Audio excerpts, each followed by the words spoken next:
But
Hey there, SMITE fans. Happy Saturday. Made it to the weekend, and it's time for another great day of the SPL. I'm going to be your host for the beginning of the day, Aggro, as we're ready for a little bit of bonus SMITE. We're a little bit early for the SPL today, as PK has to make up one of their sets. We're going to start it off with that, and then we still have two more SPL sets later on in the day.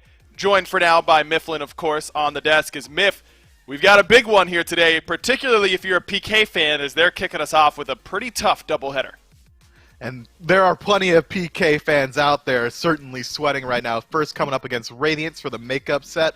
And last time these two faced off against each other was a makeup set. This stat brought to you by Gore. Radiance wasn't able to make the original date, so PK had to make it up. This time, PK doing the exact same in reversed. And then Ghost Gaming later, you're right, man. That's a stiff matchup. But they've got a small advantage, depending on who you ask. Coming in with hot hands for a Ghost Gaming set might be nice.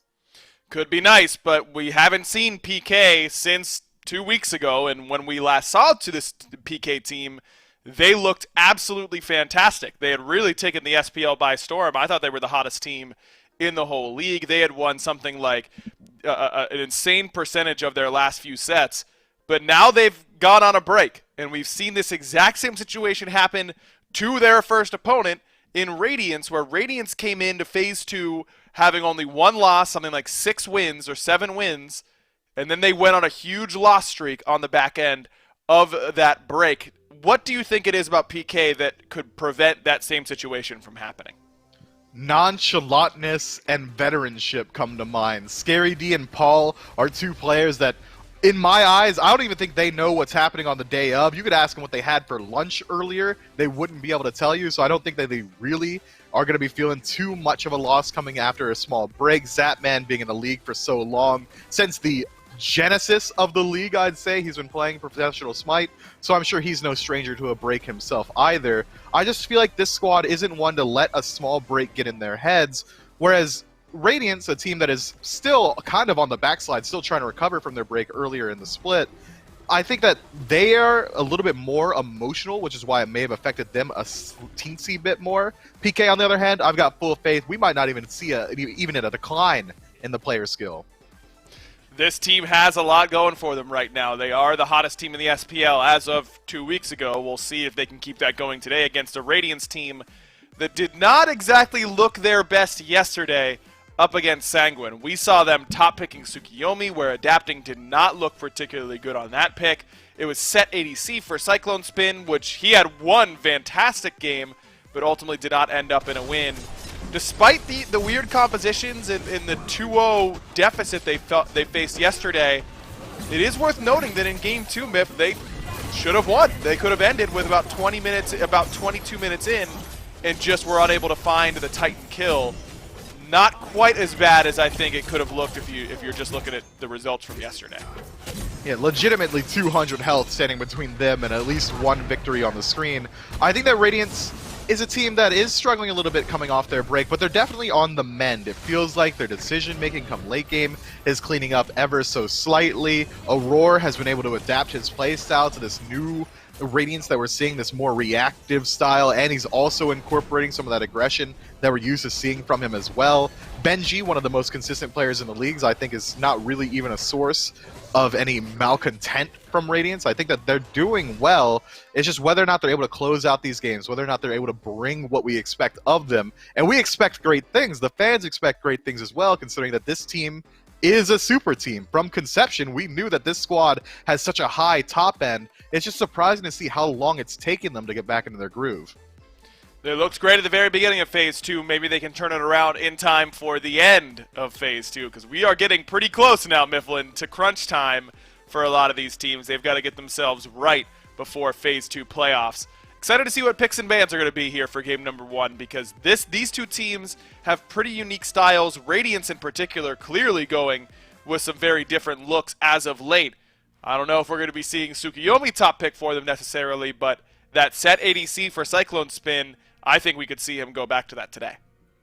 Yeah, Cyclone looked pretty confident on that pick at least a couple times, but it did make their team compositions struggle ever so slightly. Not having that traditional hunter in the draft makes it that much harder to siege. So even if you do get the lead on the set ADC, what are you going to do with it? You can't push into a tower incredibly easily. Even objectives are a little bit harder. You have to leash yourself immediately onto it, so gods with global ultimates kind of countered out a little bit. Thor, Ratatasker come to mind. But so far, bans looking about standard. Hell and Persephone coming through. Camazot's the last one for Radiance. Yamoja and Hercules returned by PK. We're leaving a lot on the board still. Both hunters that are meta are available. Until PK bans one, I'd be surprised if Radiance don't go for the Cupid. I agree. Feel like this is a pretty easy Cupid pick here. It's one that Cyclone Spin has looked very, very comfortable on here in phase number 2. Uh-oh.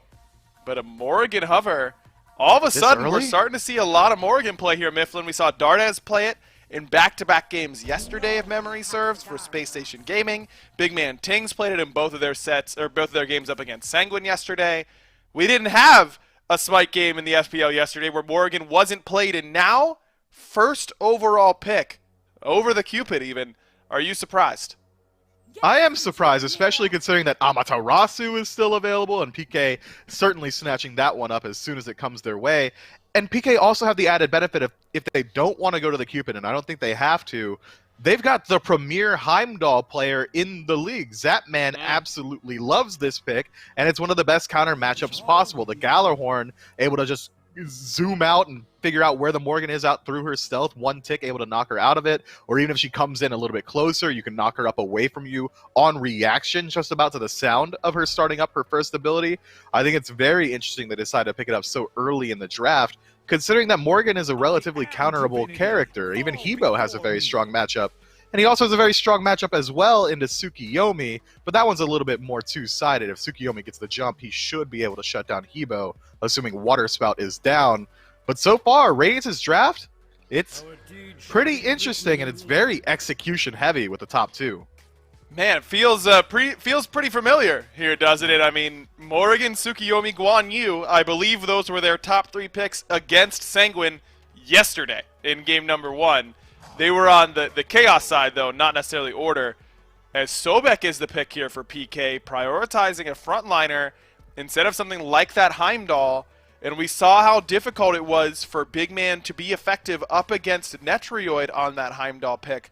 I'm a little bit surprised that we don't see PK go that route. I think you're right to point out Zap's absolute love for playing that god. He's played it a ton these last few weeks. I'm very surprised to see them not go for it top 3.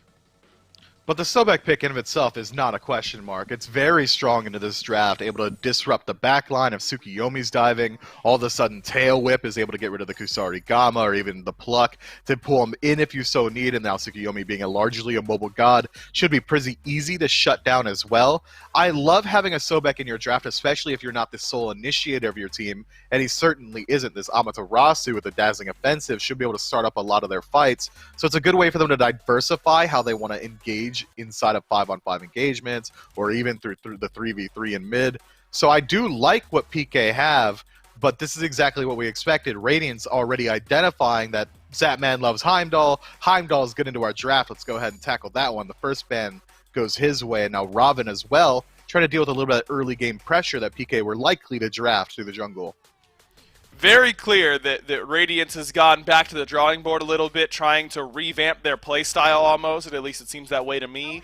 And they found this strategy that they seem to like. Morrigan, Tsukiyomi, and a warrior frontline. It was Hercules in one game yesterday. It's Guan Yu yesterday and again today for Radiance. As Zap does not go for the Cupid, instead elects for the Jing Wei. A little bit more safety is what he's after. And I wonder if it's because he knew that this set ADC could be coming out from Cyclone Spin. I'm not well versed enough in that duo lane, Miff. I know you play a lot more ADC. Do you feel like the Cupid against set matchup is one that a reason why we see Cyclone going for this set? Do you think he's hoping for that matchup? So here's the thing, Aggro.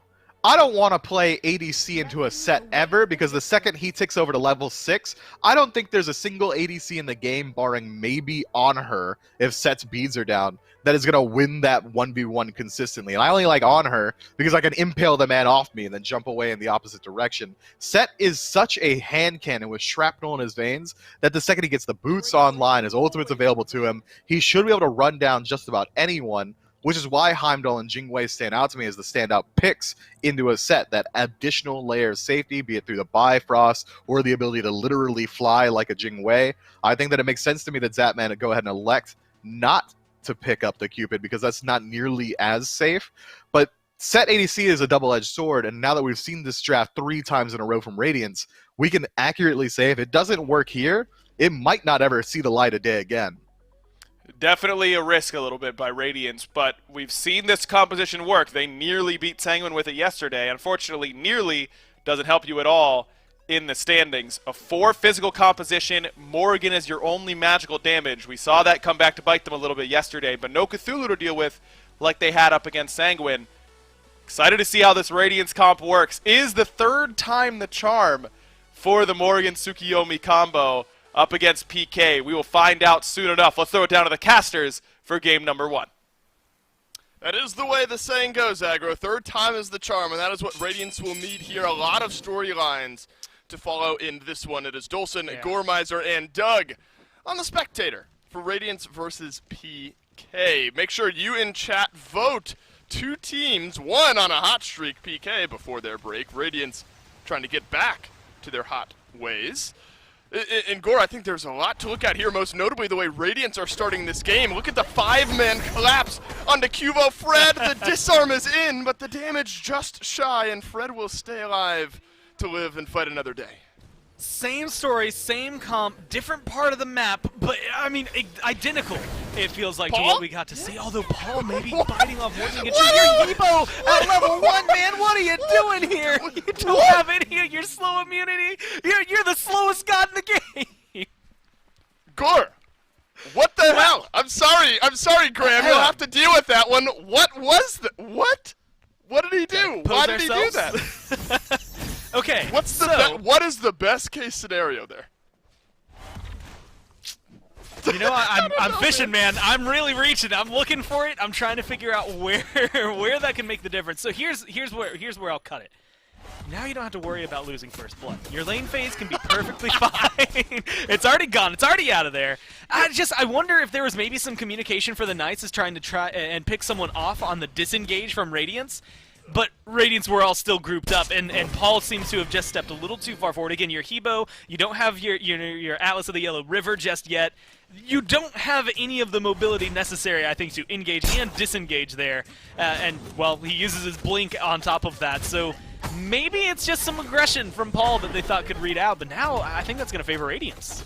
Whoa, and there's solo potential in the solo lane, and Benji's got it on the Nike. He's got 2 kills in his back pocket now. Gore, besides, I've recomposed a little bit, but apparently not in time. Benji, with the 1 level lead and 1 kill advantage, just walks at Scary D, and now there's a 2nd kill on the board. And I was preparing to go into this set, specifically talking about how well this comp worked when we saw a lot of the same picks that that the Knights have been able to pick up here. We had Shinto on the Hebo, although he was part of the big reason they were able to find a defense against Radiance under the Titan room. Zapman playing the Jingwei. This is where Cyclone Spin actually found a lot more progress in this duo lane than when he was up against a Heimdall, so I think that's a really good call from them to be able to not only ban that away, but force Zap onto a pick that, while safe, isn't going to be able to box him as well, so Cyclone Spin could potentially get that carry potential. I mean, if they're running the same comp, again, 3 times in a row, if you look at it, twice yesterday, 3rd time today, then they've kind of got down this early laning phase. Plus, both times, at least in the last 2 games we've seen out of them, including this one, they've done that 5-man invade to get themselves a lead, and if you can get that, snow rolling a little bit early, you can snowball then into a pretty hefty lead. By the 5-minute mark, start getting aggressive. Guan Yu enables you to get aggressive, it maybe gets adapting in there, and it does enable this team, I think, to just control the Knights. Well, I think the good news for PK is there's been a lot more pressure over in the long lane then has been put back in on them. Benji obviously feeling comfortable here, attempted the 2v1 red buff invade, but that pressure that we see in the long lane a bit returned as Neil moves elsewhere on the map. Zapman just the 1-level lead over Cyclone Spin. So now that we've been able to take a deep breath from the 2-0 start to this game, 3 minutes in, what's our overall vibe on this? I mean, I guess you'd call it, I mean, like almost a triple assassin-esque composition between a Tsukuyomi, a Morrigan, a Set. I mean, is this something we might all need to be prepared to see a little bit more of? I think specifically from Radiance, because, I mean, at this point they're sticking to it. Although this game, and this set in particular, might be the one that is either the final nail in the coffin or is what helps resurrect it for them and keep it going. Because yesterday, you know, Big Man Tings, there's a lot of conversation around how they win that game against Sanguine, game number 2, if he changes into Horus as opposed to changing into Thor. There's a certain point where he gets caught off in a 1v1 with Panatom and ends up losing the 1v1, and ultimately that ends up costing Radiance, I think, a big portion of the last 10 minutes of the game. Mm-hmm. And Adapting didn't really have the performance we're used to seeing out of Adapting typically in the jungle at all on the Tsukuyomi. Granted, that does come with a grain of salt. That is 7 of the last 8 sets that Radiance have played, they've lost. So all of that is based on the first half of this phase, not really grounded in the last few weeks for them. And honestly, this doesn't feel like it should be a big turnaround point for them. Based on what we saw yesterday, as long as the Knights can find their footing, it does feel like it should slip out of their hands. Does feel that way, and the 2 kills on the board have bought Radiance a 1,000 gold lead 4.5 minutes in, so nothing backbreaking just yet. It's how you kind of snowball that lead. Benji pushing Scary D back into his tier 1 tower. He's going to get the majority of Scary D's health bar here with that ability. So Scary D does have to be careful here in the lane. I wonder now how Benji, with the blue buff cooldown in mind, was going to respond to that one, but realizing maybe nothing really to gain there with Cuvo Fred reaching level 5. Will back off and just safely take his own blue. And I think this is going to be more common. I think Benji got the one-on-one and the solo potential when it was most prominent earlier on, and now is in a position where he could continue getting aggressive. I think we're going to see him lock Scary D down a lot like that, but I don't know how often those kills are going to come through unless he wants to maybe commit his ultimate to it, try to get the slow, and just truly lock down Scary D over in that lane. Otherwise, look towards Adapting and where he's going to be, maybe also over towards Cuvo on this Erlong as to where that pressure is going to mount up, specifically for solo lane. If Erlong comes over here, it could be some big kill potential. Otherwise, it's just 2 warriors boxing each other, like always. Scary D on the Amaterasu will be able to sustain a little bit extra Ninja Tabi. First item on the Ama. Gore, we've really seen that, and depending where Scary D moves after, Frostbound is sometimes a popular first item on the Amaterasu. The auto attack style builds of not only the Amaterasu and the Erlong Shen seem to be on this large rise to power, and really the vibe that Amaterasu and Erlong Shen players respectively like to go for.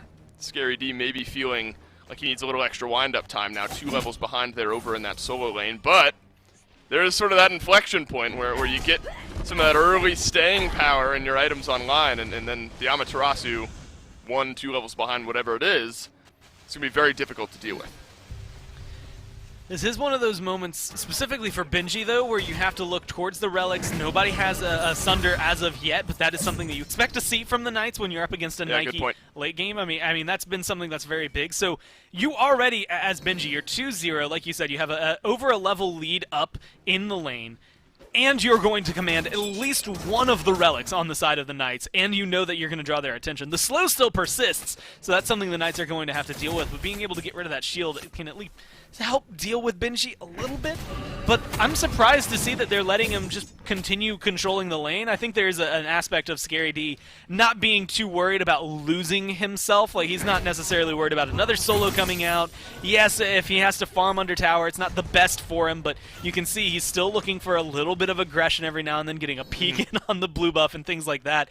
I think a lot of this comes down to the Knights recognizing that that early aggression from Radiance was just because they, well, maybe there's a little bit of Paul on the first blood, but for the rest of it, I think it was just they had a good early game composition. They still do, but as long as you play it more tempered like this, you're not going to really open yourself up for them to take advantage of it.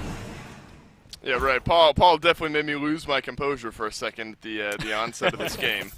Adapting, lurking over towards the mid lane, drops down the Caltrops. It's going to be a 3-man rotation to the mid Harpies for Radiance. Look what Benji's doing here, sensing that all of the pressure in mid or moving over to the left side of the map. Just going searching, doing his best to peel away as much of this jungle and as much of the farm as he can. Where we sometimes see, the tier 1, tier 2 tower proxy, but Benji's going all out here. He's dancing by the Phoenix line, maybe looking for a rotation elsewhere. I actually love this. You don't get to see Mystical Mail that often, and honestly, I don't think it has to be picked up too often, but it is something I think that can play well with Nike here. And plus, I mean, you've got physical protection. I was trying to look for a rotation from the Knights, and when you realize everybody that can rotate over here with a Mystical Mail online this early, you're not killing that Nike, especially with that shield available, no Sunder. If anybody tries to go over there, even between the Tier 2 and the Phoenix, you're just going to ultimately dump a lot into Benji that he's going to shrug off, or maybe you get the kill, but you use 4 or 5 of your ultimates in order to do so. It takes too long to burn through them, and he still wants to be aggressive. I think this is something that I've kind of been missing, realistically, out of Radiance, and Benji maybe breathing the life back into it. Just from this solo lane, feels very commanding, does not seem to have a care in the world because he knows how good he is as a player. They're kind of recognizing it again. Uh-oh. Zapman does not get the knock-up onto Cyclone Spin, but still has the dash away to keep Jingwei alive. A little bit more damage connecting. Look at that. The pump fake from Cyclone Spin forces out the ult, and then the burst damage at the end. And down goes Zap. Cubo Fred falls as well in the mid lane. What a turn of events. It's a game of bursts here for Radiance. 2 kills right off the bat initially, 2 kills suddenly, 5-6 minutes later. Paul has to crushing wave away. There will be no stuns. The Hebo will survive. What a play, though, from Cyclone Spin to just bait out a few of those abilities from Zapman and strikes when the iron's hot. And just showcases why Set over here can be so deadly. I mean, blink of an eye and all of a sudden you're dead. Same thing could happen to Neil, honestly. I mean, he's tanky enough now that he has that Sovereignty online, and that's a good pickup for playing against a composition like this. But at the same time, Cyclone Spin yesterday was able to ignore it significantly. I mean, he had a very great set game. I also think it's worth noting, since it's so easy to compare it to yesterday's game, considering they locked in the exact same draft, you have to look at what helped keep Sanguine in that, and that was a very rare and not going to happen often, which I guess is just saying rare twice there, but I really emphatically have to point out that you're not going to see Zapman get the same kind of Gold Fury steal that Netroid did, where you just walk up with Jingwei, throw out your knockup, and you happen to take the Gold Fury. It's not going to happen every day. Cubro's looking for a play onto Big Man Tings. He blinks in, looks for the pin, got it, but Big Man Tings has got the fadeaway. Down goes Fred. For now the second time this game. Gore, it looks like we're starting to reach the territory of where PK almost have to, I mean, I don't think they ever will, but they need to be very sure about the dives and the chances they're taking here, because there is just way too much turnaround damage from seemingly everyone right now on Radiance. Yeah, that was the Knights getting aggressive. That's what's always a little more frightening about this. I mean, if you were still 1K down, maybe even 2K down, I'd say you could shrug it off, but 3K starting to teeter towards that edge of potentially jumping up to 4K if they keep up this amount of pressure really does start to spell some despair for the Knights. And that was the other half of that coin, right? We've been looking at Radiance, talking about the entire losses that they've taken since they'd had to take about a 3-week break of play.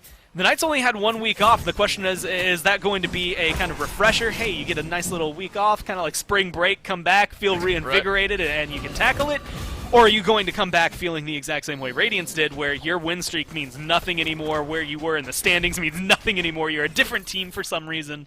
Right now, I don't think it's that bad. It's, still just a little bit of gold now in favor of Radiance. But it's definitely a deep hole that you've dug here. Or I guess that Radiance have dug for you.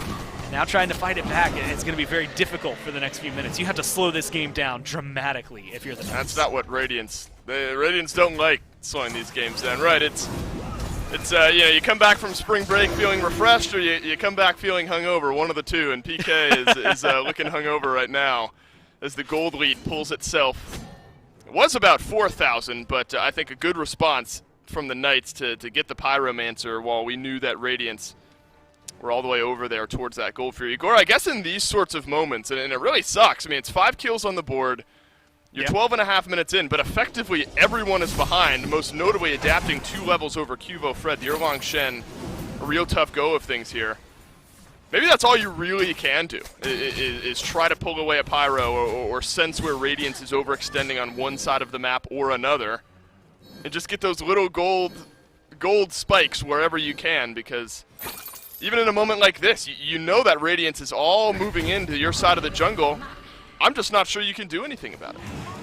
Yeah, the biggest difference makers you can get is try to get big man teams uncomfortable, right? Burn the beads as often as you can. They're about to come back off cooldown, so get in there, lock him down, force him to use that, and the ultimate ideally, because we don't get to see a lot of it early game coming down from BMT. Well, now it's the 2-man answer to the blue buff invade. Benji is really the one driving the pressure over there. Here's a big fight, adapting, flies through, piercing Moonlight, forces Zapman up into the airstrike, and adapting will pick up the kill onto Neoma nonetheless. The engage was direct onto the PK Hunter, but an Aegis keeps him alive, and Neo will be the one to sacrifice himself for the rest of the squad there. No Fury to take this time around, and as such, Radiance will just have to return to farming, but I suppose if anyone is going to get a little further behind, you know, Neoma is probably the one who would throw his own hat in that ring, keep the rest of his teammates on the map. But where that kill ends up going to adapting gets Cuvo actually further behind, right? Like, technically, Neoma is only 1 level behind, whereas now, there's that 3-level gap in the jungle.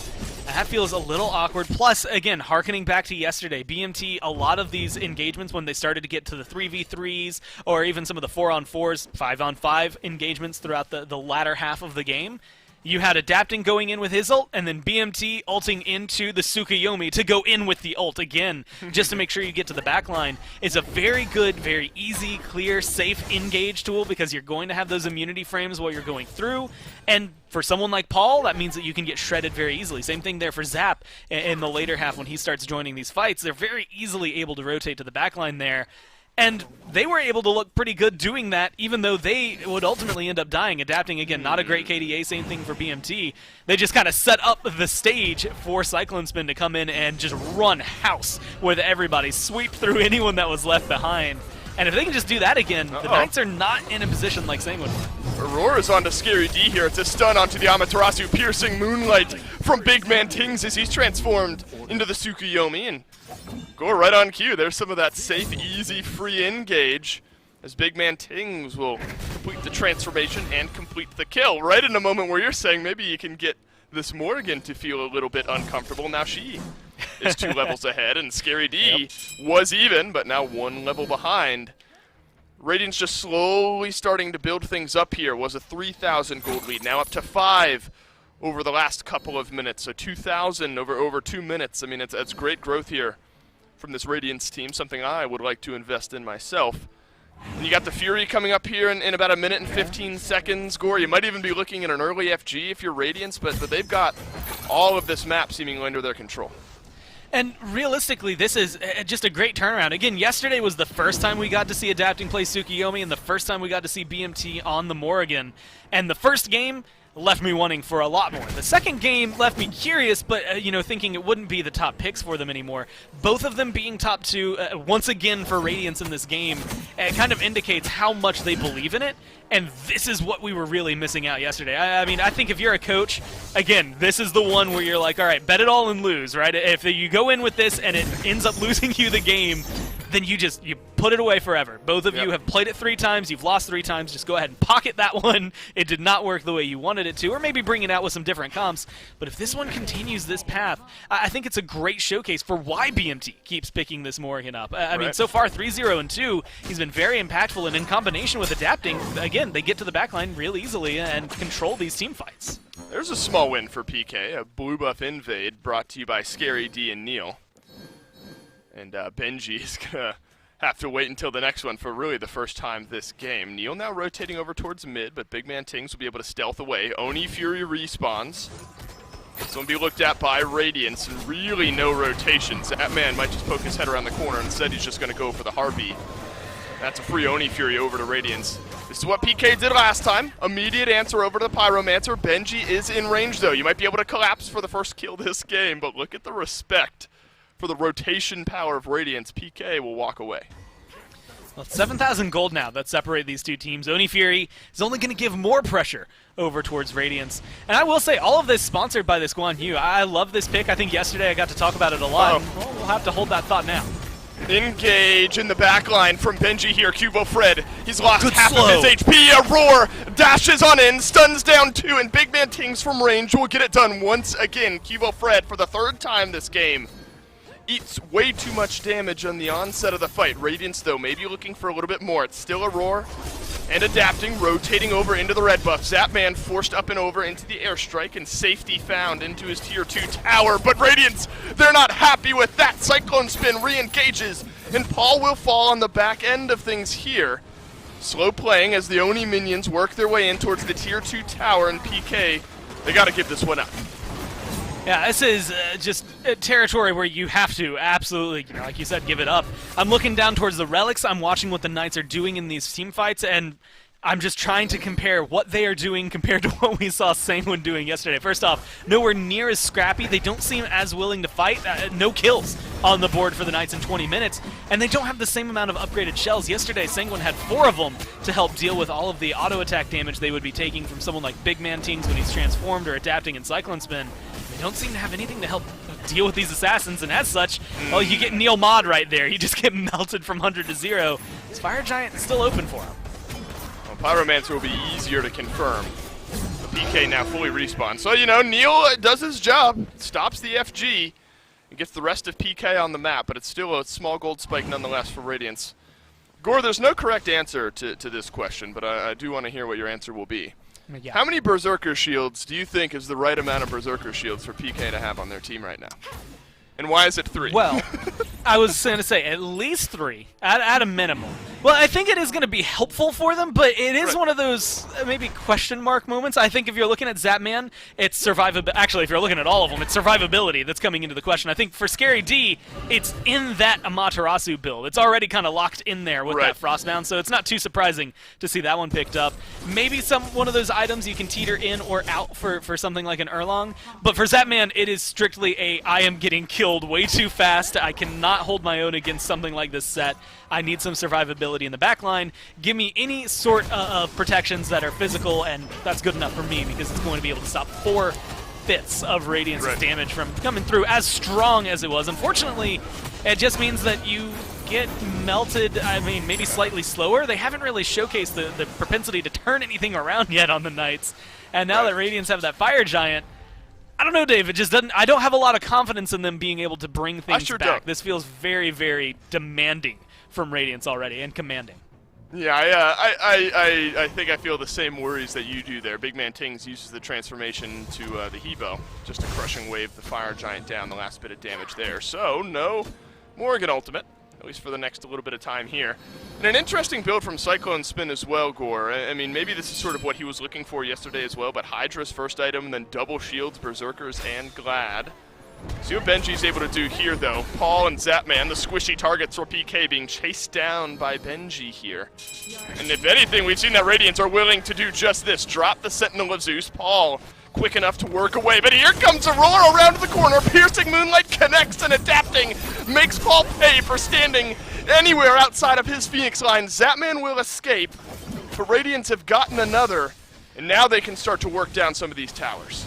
I was going to say this earlier. I said it a little bit yesterday. I've been a big fan of Guan support since I got to see Trix Tank stealing Fire Giants with it at launch tournament. It's something that fits really well over here, although he himself as a god has come in and out of meta and has worked and not worked in this role. But he's got the healing. He's got good protection stealing, so he's able to strip away some. But it's also this ult for the setup. Benji jumps on into the back. Zapman has to airstrike away. Look at the grouping here. Maybe a chance for a big stun. In comes Big Man Tings with the transformation. Piercing Moonlight, not enough to get the kill. Zapman has now refreshed his health bar, moves back in. Left side, Phoenix low. Radiance will take this one down. Benji, the last separator here is PK. Might look to move a bit outside of their base. It is a 5-on-5 fight here, but Radiance have gotten what they came for and are going to try to walk away alive. And for anyone who watched yesterday and are on the edge of their seats because they see Radiance going into a Titan room, the biggest difference now is that they got rid of those 3 towers. That helps lower that Titan health, so they are actually in a position this time around to have the full amount of damage they need. 22.5 minutes in. I mean, Dave, this feels like a Ghost Gaming style of play from Radiance right now. I mean, very fast, very methodical. They aren't opening themselves up for mistakes. And when you're playing up against teams like Sanguine, I think we saw it yesterday as well with Obey versus Space Station, one mistake is usually enough for any of these Pro League teams to just tear you apart from that 4th point forward. And so Radiance keeping it clean, even if they do make a slight misstep, they have just enough of a buffer because of their healing or maybe the stealth or any of the survivability that they have on their side to help them disengage. And when you have Fire Giant on your side, it makes it even easier, right? So you are really trying to figure out where to make a defense for the Knights. It has to be under a Phoenix at this point because you can't really fight anywhere else. And honestly, I think you need to be grouped up. I mean, Zap's way pushed up over there on left. If Radiance force a fight right now, there's a good chance the Knights won't win it. Well, if you learned anything from Radiance, is that they're willing to force a fight seemingly at every turn. Cubo Fred has taunted in Benji, but there's no Sunder for the next 3 or so seconds, so Benji's shield will keep him alive in the fight. PK, all 5 grouped up by the mid lane Phoenix. Aurora will heal up the rest of his squad as Radiance might look to split out once again. It's a 3-for-2 split. Set, Morgan, both rotate over to the right-hand side of the map here. Scary D just lurking, and Pittsburgh Knights are going to have to answer in kind. I mean, they're in a good position to defend here. They still have a lot of good ults on the side of the Knights, specifically Scary D, very good at deterring fights with that dazzling offensive. Same thing for Paul with that amount of burst. And knowing that Benji's ult is down, it makes him a little more susceptible to that damage. Oh, look at Cyclone Spin in the backline. Forces Paul out of the fight. Might even get the kill onto Cubo Fred. Zapman again has to use the airstrike to get out of the rest of this fight. Scary D with the dazzling offensive is going to stun down 2. That's Aurora and Cyclone Spin locked on in. Zapman back from the fountain looking towards the mid lane to keep those minions at bay. Paul starting to do some big damage. Is going to chunk down Aurora somewhat as well. Another siege pushed back by PK here. All said and done, it's only the left side Phoenix that goes down. I will say, that one feels a little more sponsored by the Fire Giant leaving more than it does. I mean, Knights absolutely play that well, but I think if they have Fire Giant, they at least get the damage they need from Radiance onto one of those Phoenixes to burn it. They just didn't quite have it, no backdoor protection shred either, so really having to deal with all of that the hard way. I like the fact that the Knights are able to defend themselves. It showcases that they're not out of this, even though they're down 11 kills and 13,000 gold. But it does showcase that there's still a lot that can come through just from, I mean, just good old-fashioned abilities and team fighting, right? Paul's still 2 levels down. You've got 1 level down there in support, still not level 20 for Cuvo either.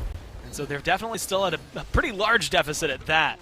But the Knights are showcasing that as long as their ults line up, they'll be solid. Unfortunately, Fire Giants respawn. If Scary D gets picked off here, especially with no ult, that's going to make things very easy for them. Oh, Benji locks off the dash. Scary D does get the dazzling offensive at the last moment. Cyclone Spin with the pre-beads will move in onto Scary D. And down goes Yamaterasu. Neil was here to try to peel for his solo laner, but instead Radiance find 2 kills. Gore, they might not even need the Fire Giant. Radiance, they find 2 picks. Now they've got to decide which Phoenix they group up on. It looks like the right-hand side is the one that's going to get looked at. Zapman, Cubo, Paul, the last line of defense here. Benji, he wants to leap into the back, and he's found Zap. Slow goings on the damage on the right side Phoenix. Paul is going to do some decent damage in return onto Radiance. Right side Phoenix goes down, and now Radiance will make the call to back off towards FG. Left side Phoenix respawn. You're about to, well, I say about to. Still 15 seconds out for Neil, and then 20 more seconds out for Scary, even though he was the one who died first. So you've got a pretty big window here to try and break down this Fire Giant, but Paul's in the area. Look, Paul has nothing left to lose at this point. I kind of would like to see him get aggressive, blink in, go for the ult. At that point, might just be forfeiting your life, but he did that at the very beginning of the game, so it could be poetic justice at that. Right. Either way, I think it's a moment where the Knights, sometimes you need to make like this ridiculous Hail Mary-esque play to pull yourself back into it. And sometimes it's, you know, a ridiculous call like that. And I think they're playing it safe, and it's a good call. They get their left Phoenix back, they defend their base, they push the waves out. They are doing this to the note as to what a defense should look like.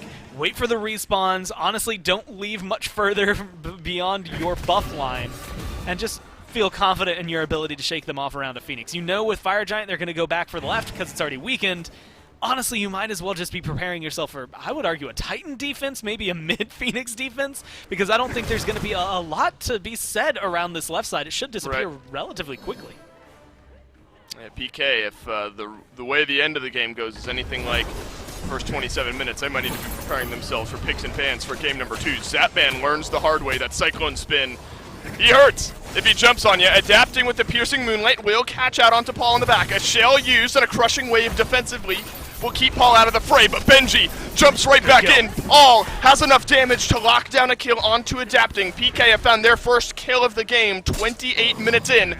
It's a fluck back in onto Aurora and the knock-up just wide for Zapman. But now Big Man Tings, he'll transform, he'll re-engage with the Piercing Moonlight. Zapman will airstrike away this time, but Big Man Tings will lock down Cubo Fred, who's left alone on the left. Benji all alone here, but Big Man Tings has rejoined the fight as well. Paul trying to chunk down as much damage as he can, unable to complete the kill onto Cyclone or Aurora or Benji just yet, but look at this. Neil will pull back in one.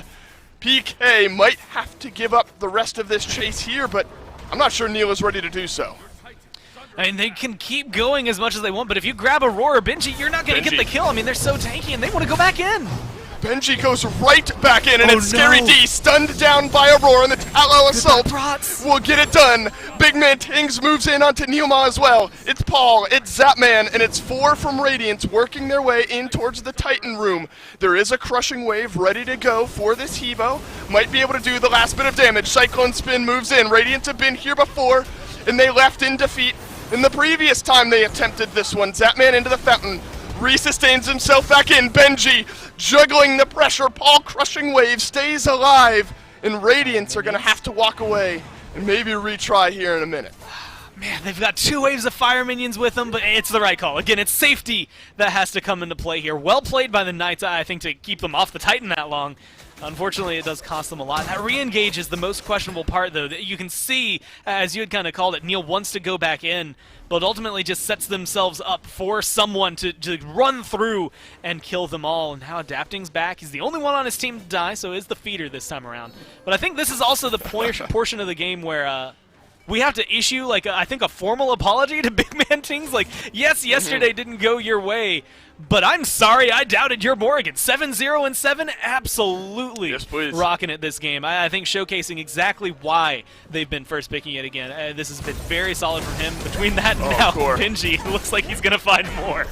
Gore might be happening again here. Cubo Fred gets immediately engaged upon. Adapting will be there as well. Big Man Tings had the first Piercing Moonlight. Adapting had the second, and that's been the popular transformation for BMT throughout this game. Right side Phoenix is back up, but very low. 5-man grouping from Radiance with the Fire Giant buff only lasting another 15 seconds, and might be the right side Phoenix that is the easier target, and Radiance will agree. Numa has been the one looking to pluck in, but won't have to do it this time as Aurora will cavalry charge in. But look at the damage that PK have returned onto the Guan Yu. Radiance have no interest in fighting, though. They'll take this Phoenix and move back towards a Fire Giant that'll be up in about 45 seconds. That's a good call from Radiance. That's one of those, we only have Fire Giant for about 5 more seconds when they jump into that Phoenix. That literally was just to make sure we still have pressure. Fire minions still coming down on right and left at this moment. We can go get a Primal, reset, at least for Aurora to get his health bar filled up and maybe his mana as well to make sure those heals keep coming through. And then we could go for Fire Giant, although it looks like they're fishing for some blood. They know Zap has been one to maybe get aggressive over here trying to push up this wave. And so I like this even more so because not only is it the great call of trying to get all of these objectives falling in their row and forcing the Knights to make, again, some real Hail Mary plays to keep themselves alive in this one, but they're also doing a great job keeping awareness on the map, forcing the Knights to play uncomfortably safe, locked in your base. You can't go past your tier 2 tower line, even though those are all gone by now. You have to be cautious if you're the Knights here, because in the blink of an eye, the game could be over if you get caught out. And I asked you, how many Berserker shields feels like enough. Sometimes it feels like playing against one Thorns is too many, but imagine you're Pittsburgh Knights here and you got Benji diving on you, Aurora diving on you, Cyclone Spin diving on you, and they all have Thorns. I don't know what I'm supposed to be doing in those moments, and PK have only had the answer once up to this point here in this game. The Primal Fury will help out with the enhanced Fire Giant here, half HP. PK close by. Zapman returning back from base thanks to the passive. Neil moving in close, but Benji separating out the rest of the fight. Well divided there by Radiance. And now Benji and Cyclone Spin starting to move in. It's the Sentinel of Zeus, but the double pin from Cubo Fred may have just disengaged this fight long enough. And that slow not being, I don't know Whoa. if it didn't connect or if it was just the lockdown, but they're going to keep going in. I mean, at this point, you still have Adapting and BMT The to minions. try and engage and get to the back line with the piercing Moonlight. Here comes the They roar. might just continue getting aggressive. A roar right in onto Zapman, who has both of his actives and will hold on to them for the time being. Mid lane Phoenix falls down. 3 members of Pittsburgh Knights locked in by that Phoenix, but move away. Left side Slow Phoenix. Finally, Gore, looks like we're going to have 3 Phoenixes down for the first time this game, and Radiance will confirm that. Only Adapting, only big man Tings with the ultimates, but that has been double piercing Moonlights more times than not. Maybe at this point you just wait for the minions and then re-engage.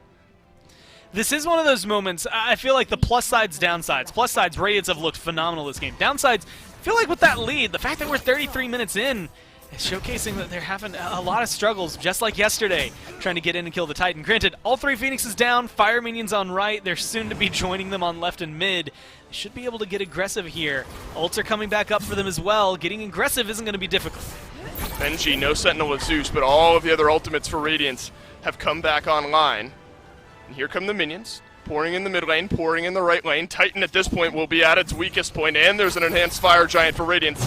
Might just need to walk in. Neilma under the target of big man Tings, eats too much damage here, and Cyclone Spin picks up the kill. The Titan will not survive, and Radiance gets it done in 33 minutes. Maybe a little cautious down the stretch, but Goret pays off this time around, learning from maybe mistakes of yesterday.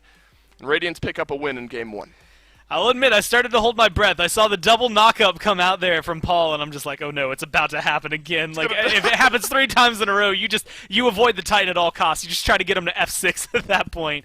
But luckily, again, Radiance, even though it takes them, I think, a little longer than they wanted it to, showing that they have the grit to kind of get through those latter portions of the game when it's like, dude, we're already almost 20,000 gold ahead. Like, we should have won by now. We're just having a little bit of struggle because they have a good defensive comp on the side of the Knights. Luckily, showcasing that early aggression does pay off for them. This draft can work out for them. Again, BMT has a stellar game. Adapting has a much better performance on Tsukiyomi today than yesterday. And I think things are just looking up for Radiance and not so much the Knights here. Yeah, it's a tough way to come back from a longer break. Maybe the spring break hangover variety for PK after a few sets off. Not over yet, though. This is a team that can absolutely bounce back in a set like this. Radiance, 33 minutes. They win game number 1. We'll take a quick break, round out game 1, and get into game 2 right after this.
Don't pause. Press play. Don't pause. Press play. Don't pause. Press play. Don't pause. Don't pause. Press play. Press play. Press play. Press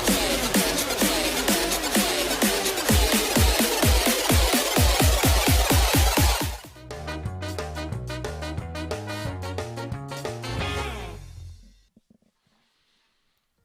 Well, it didn't start off particularly well for PK, and then it continued to not be that great. And then we got to late game, and it continued to be not so great there, and then they lost.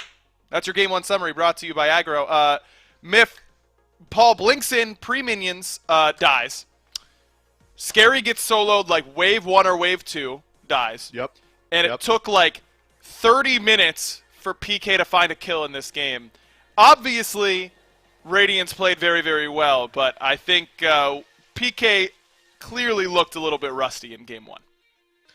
Yeah, my whole narrative of I wasn't worried about PK having to take a break and then coming back because they're such veterans in the league and such talented and handsome individuals kind of fell flat there, didn't it? It looks like it really was 100% rust. I'm glad that we bypassed the Paul clip so we could watch Scary D get absolutely Benji diffed immediately. Yeah, 1 minute of the game gets sold out. And I think Benji was my standout player for this game. He was absolutely dominant, separating the backline, creating space for all these melee range gods for his team to perform well. I mean, that might have been one of the biggest solo diff games I've ever seen. It was apparent, is the word that I'm going to use for sure. Benji was running team fights. Scary was running away for the vast majority of this game. But it wasn't just Benji. I mean, Cyclone looked great on this set. Adapting looked very comfortable. I thought Aurora was so critical to the success of this composition, keeping them sustained, keeping those long fights going, and maybe more importantly than anything else, prot shredding, because you've got a basically 5 physical composition coming out of Radiance. The third time is indeed the charm, and they find the victory here. A very, very dominant Game 1 by Radiance. Dominant, convincing, clinical. We could use any number of adjectives to describe it, but I think if you're a Knights fan, you can only call it sad, as we're going to have to see some adjustments in Game 2. I was worried about Radiance going to this composition for the 3rd time in a row. Worries be gone. We know it works, and we know it can work incredibly well when you started off as strongly as Radiance did. Now it's up to the Knights to potentially just straight up ban out the Tsukiyomi, address the Morrigan, pick up the Heimdall. There are ways to fix this up, but coming off a break, looking as rusty as they did, I might have misplaced my vote this week. Fred really, really struggled in Game 1 as well, and during this great run for PK, a huge part of it has been Fred stepping up and looking like a top-tier jungler again. He did 3,000 less damage than Neil Ma in Game number 1. That is not the Fred that we've seen as of late. We'll see if he can bounce back here in Game number 2 as we're ready for picks and bans there. I think that something as simple as giving Zap the Heimdall in that long lane, giving him a much easier matchup up against the set ADC, and then bringing more utility come the teamfight stage, just knowing where that Morrigan is at all times, could be a big difference maker, but I'd also try and put Fred on something a little bit more comfortable for him. That Erlong clearly did not work. Yeah, we need Fred the Kingslayer, not Fred the King's little brother, and that was the little brother in Game 1. But already we're seeing that PK not really changing up too much. Oh, there's the first adjustment, a little pivot there to banning out the Morrigan. That's a pretty integral strat for Radiance. That double Tsukiyomi ultimate was so impactful in every single fight. You thought you survived the first one, use your Aegis to make sure he doesn't teleport to you. All of a sudden, Big Man Tings is doing the exact same thing. And Radiance, they don't need to make too many adjustments. Persephone, Hell, targeting out Paul in the mid lane. It's all working out. And PK, another target ban, Guan Yu. They're trying to dismantle this Radiance draft. Yamoja still open. That's the big one that I'm noticing right away, that Radiance may try and leave open. Both Rom and Cupid are open, though clearly Cyclone's been liking the set, so maybe he doesn't want to go to that anyways.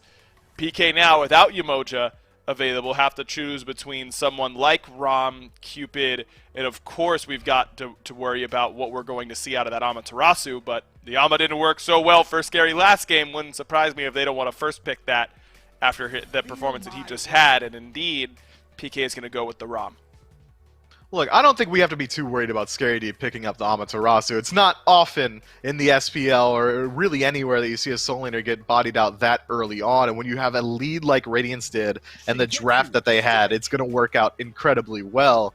And it seems like the bans weren't enough. If I can assume that this Tsukiyomi is getting picked up again, I think we're going to look at another 5-man dive-centric draft from Radiance. This is how they've started up each individual one. And it seems like Adapting has really found his home on this pick. I'm loving it on him. He's making great use of the ultimate. His dive has been really strong. He's been making use of the early game as well, outpacing the majority of junglers that he's been up against. Kuzenbo, on the other hand, this is a pick that we don't see Aurora on wildly often, but it definitely fits his playstyle and, again, fits that 5-man dive mentality. Very, very good in that regard, I agree, as PK looking to make more adjustments than just the bans, hovering this set early on, and this is a pick that Fred has liked in the jungle at times, and I don't really think of it as one of those picks that he was playing when they got on that win streak. This was actually something that he was playing a lot when PK was still struggling earlier on in this phase. Remember, a lot of level 2 deaths for PK in the 2v2 in mid. We'll see if they can remedy that here, but they go Hebo set to round out that 2v2, at least in the early portion of the game. Look, I would be remiss if I don't mention it, but we could honestly see Set go to mid. We know Paul loves that pick, and we know Cuvo is certainly capable of playing the Hebo as well, so if we have to guess about it, that means Radiance is guessing as well. But now we're seeing him go back to a little bit more standard, and by more standard, we're finally seeing Radiance pick up a Hunter. They take the Cupid for themselves, a little bit of sustain, a nice ultimate to disengage throughout these fights. Set's going to have a hard time chasing down the enemies through a Fields of Love as well. This is a nice little pivot from Radiance and PK, keeping both teams on their toes. I agree. I like what we're seeing from both sides as Radiance takes a look towards Neil Ma. The Sobek that he took early on in game number 1 clearly did not do a whole lot in that game, though I don't know if you can really put that blame at Neil's feet when your mid and your solo lane are lost at level 1. It's going to be a pretty tough game to be a support in that one. I can empathize with that for sure. As no Ama ban here by PK, they leave open the Amaterasu with Radiance having the first pick out of the ban phase. I think Benji should be pretty happy to have the option at least to pick that Amaterasu up here. He should, but instead it's going to be the Hera out of mid. I like this pickup. I mean, Hera absolutely strong. It's going to deal with the dive that we're seeing from PK already. If Hebo does go into the jungle, very likely going to pick up the Blink. If he goes into mid, we know Paul loves Blink anyway, so having that additional survivability through Hera's shield and the Argus as well should be very strong. It's almost a direct switch up here. PK now picking this very bulky frontline pick inside of Cthulhu to Descent into Madness. Going to do wonders for disrupting this frontline dive from Radiance, Tsukiyomi, and Kuzenbo in particular. Going to be struggling a little bit. And now the Odin hover. That's interesting. No jumps on the side of Radiance. It could work out. But this is a pick that we don't see succeed too often. 1 game played so far here in Phase 2. And 1 loss so far for the Odin Neoma, trying to change that story.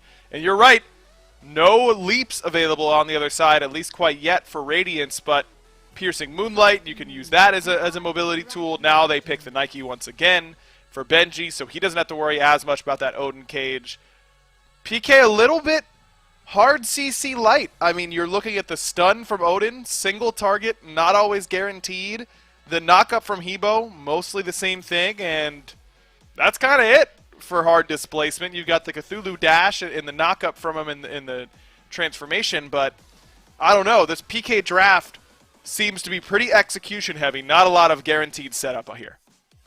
Not a lot of guaranteed setup, but they do have at least that Odin cage to force a little bit of respect out of Radiance. I think that PK's draft is pretty obvious to me. They're looking to kill you before they CC you. The best CC in the game being the grayscale screen, and they've got the tools to do it. Set and Hebo going to be this huge diving element, able to disrupt the entirety of the back line, one-shot the majority of the targets over there. It's going to be a tall task for Radiance, Aurora in particular, to peel out this back line, while the rest of PK, it's just a DPS race as far as I'm concerned in the 5v5. They've got a lot of damage to do it, but will it be enough here in game number 2? PK looking to shake off the rest of the rust and maybe force a game 3 right now.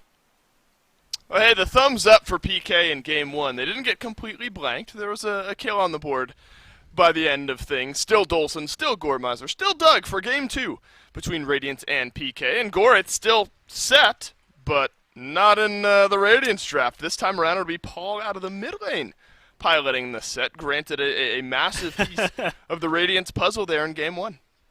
Yeah, something that's worked really well for Cyclone the last few times, although this 5-man grouping has also worked very well for them the last couple of times. They've been able to get aggressive. Last game it worked out beautifully for them. Oh, okay. But realistically, I think this is something that Knights have done that is, again, a kind of pocket strat for them that Paul kind of uniquely does. You know, same theory I think that Cyclone Spin is bringing to the table, except Paul is just doing it in mid. He's going to have the same control, same damage and everything. And, you know, Dave, I'm going to posit another theory here. I'm going to posit the first game jitters. It's something I often use as my excuse, even on my 3rd, 4th, 5th game that I've lost in a row. But I think that you could say that for the Knights. You know, you come back, it's the first time you played competitive in a little while. Maybe you're caught off guard because it's a new Radiance team. You aren't used to that. Now you get them onto something that's a little more standard while you're playing something you're comfortable with. The most outlandish thing in this entire draft is Neil playing Odin, which in Phase 1 you got a lot of practice with, at least at the very beginning of the year. So it's not too really desperate, I think, to say that this is going to be comfortable for them. And so overall, I'm actually excited to see how this goes because mid is going to look a lot like that. I mean, Big Man Tings, until he's getting to those later levels, isn't going to have the health bar to really withstand the pressure. Yeah, it's brutal. You know, the Hera shield is often what we talk about in that kit that does some good life-saving duties for her, but early on, Paul and the immobility of the Hera is going to be somewhat easy for him to punish there. Did see a solo kill in the solo lane last time around. Benji back on the Nike, though Scary D pivoting away from the Amaterasu, though she was available. And moving back into the Cthulhu. Gore, there's maybe a lack of real engage, though hard, I think, for the Knights. They were effectively behind that entire game. Do you think this Cthulhu pick kind of shores up some of the issues that the PK draft might have had in Game 1? It gives them a lot of tanky frontline control that maybe they were lacking a little bit. The Amaterasu, especially getting soloed early on, fell behind pretty fast compared to what we saw. I think they just have more pressure all around, right? You're not going to lose lane if you're Scary D over there. At least theoretically you shouldn't be because you're Cthulhu. I say that, and of course he's incredibly low health and dangerously and precariously positioned in front of Benji. But you also should have dual lane pressure and mid pressure. I feel like they really should control almost all of the lanes for the beginning of the game, which should at least slow down Radiance's snowball that they had in Game 1. It's just converting it to, well, there you go, first blood. That's what I was waiting on to see if they were going to be able to do so. Zatman getting that is just a boon to the Knights. And Knights got to be feeling good about that one. They've not only not died twice before the clock strikes 2, they've picked up a kill of their own. And really, if we keep looking back at Game 1, there was still kind of that vibe from the Sobek Jingwei lane for Neil and Zap, where they had a lot of pressure. Paul! Nearly a kill onto Big Man Tings. BMT has to use his beads there, so now gank potential. Maybe a bound for an immobile mage in the mid lane. Scary D, though, he's stuck around a little bit too long. Cubo Fred here to play a bit of assist, adapting knocked up. Fred, of course, does not have the crushing wave, so a big chunk of damage missing from that kit until he reaches level 5. I mean, I suppose both junglers are going to be there anyway, so not necessarily well played, but good on Fred to realize moving over to solo more important than starting up the buff. And really does thwart something small where, you know, Scary D is low enough on mana and health at the beginning of that engagement that if there's no Cuvo, he's probably dead. There's just enough damage on board that he's not going to make it out easily there. If, you know, best case scenario, he stays alive but loses his blue buff. Because Cuvo's there, it stops, again, all of the aggression from Radiance that could have come to fruition for them. Just makes them break pump, right? Slow down a little bit. You can't continue getting this aggressive, although it does feel like the Knights are also in that same position. Paul taking a tower shot there because he wants to get aggressive. I think now that Cuvo's level 5 and pretty much from this point forward, we might get to see a little bit more Hebo. He's not necessarily known for his early game. He still hit pretty hard, but realistically, it is his late game damage that makes him so great. Paul, of course, has the escape ability. The Oracle's not going to do enough damage to take him down here. So I suppose in that regard, maybe you like the mindset of moving in, trying to knock down that red buff. Looks like you might have been successful in doing so on the back end. I don't see the red buff on anyone there for Radiant. So Paul got what he came for and heads on out. I mean, being able to go in, I think honestly, even if you're able to strip away like the mini well, I guess they're not harpies in that case, but the mini buffs on the camps, you know, the minis on the side. you get a little bit, man, red buff, Manticores? I can't remember which one the red buff is right off the top of my head. I think they might be the Manticores. Maybe that's purple buff. But they are aggressive, and they do hate people walking around inside of their red buff. Either way, nope, Manticores are purple. Okay, well, we'll figure it out. Either way. It's going to be a good strip, even if you're able to just get the small ones. It's experience, right, that you're taking away from them no matter what. Getting the buff's just a bonus. Whether he picks it up or not doesn't matter. Big Man Ting's not having it means he still maintains that mid-pressure. And they have to commit a little bit more to try and control this set. Unfortunately, now's another good position to lock him down. That hit, Piercing Moonlight got Paul, and then Aurora will lock Paul in with Adapting. There's some of that over-the-wall engage that we figured we might see here this game, especially with an Odin in the matchup. So now one taken back by Radiance. Paul obviously feeling himself a little bit, playing a little bit more aggressive than he had in game number 1. Here's a chance for a collapse from one team or another. Third man rotating in, that's Neoma, and then mid lane will make 4 for Radiance if PK hang around just a little bit too long. Benji taken down to half HP, but he wants to work in here as well. Has the Sentinel of Zeus, the only one on Radiance who has their ultimate ready to go. That'll spell the end here for PK. It is Manticore Gore, red buff. Chimera is the purple buff, and the Centaurs are the speed buff. So so there's your little bit of, or mine too, a little bit of knowledge factoid here in this one. But look at this, relentless from PK. They don't want to give up any side of this jungle. Neo is just going to kind of spear on ahead, and Radiants are going to have to respect it and back off. Just shows, always stick to your guns. I knew it was Manticore. My brain told me Manticore. Look, it's always the first option, right? When you go through, yeah, and this is something, if you're in college right now, this is something I learned very early on.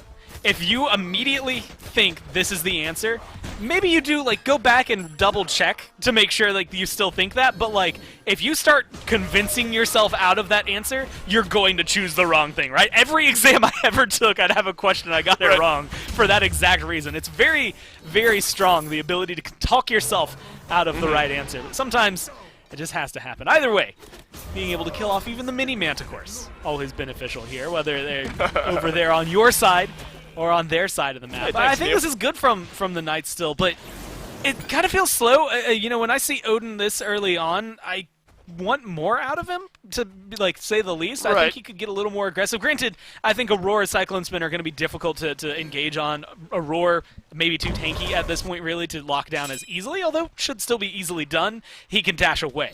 That's the downside. Cyclone Spin also can dash away. Plus there's hearts in the equation. It just feels like I want more, even though they can't quite bring it to fruition here for the Knights. Well, you've sensed this kind of building pressure from the Knights on the right-hand side of the map over here. Cubo Fred moves in, takes away some of the Harpies. Big Man Tings has been jumped on, but Argus will not save Hera's life this time around. Paul gets the kill there. Scary D working in as well here. Radiance down their mid laner. Might have to think long and hard here about how hard they want to defend this blue buff. Cubo Fred has the crushing wave. That's a leap away from Benji. Remember, Neil can just kind of walk around with this thing ready to go, the spear. And that'll make Radiance back off. So finally PK got what they came for and take away the blue, and they get a kill.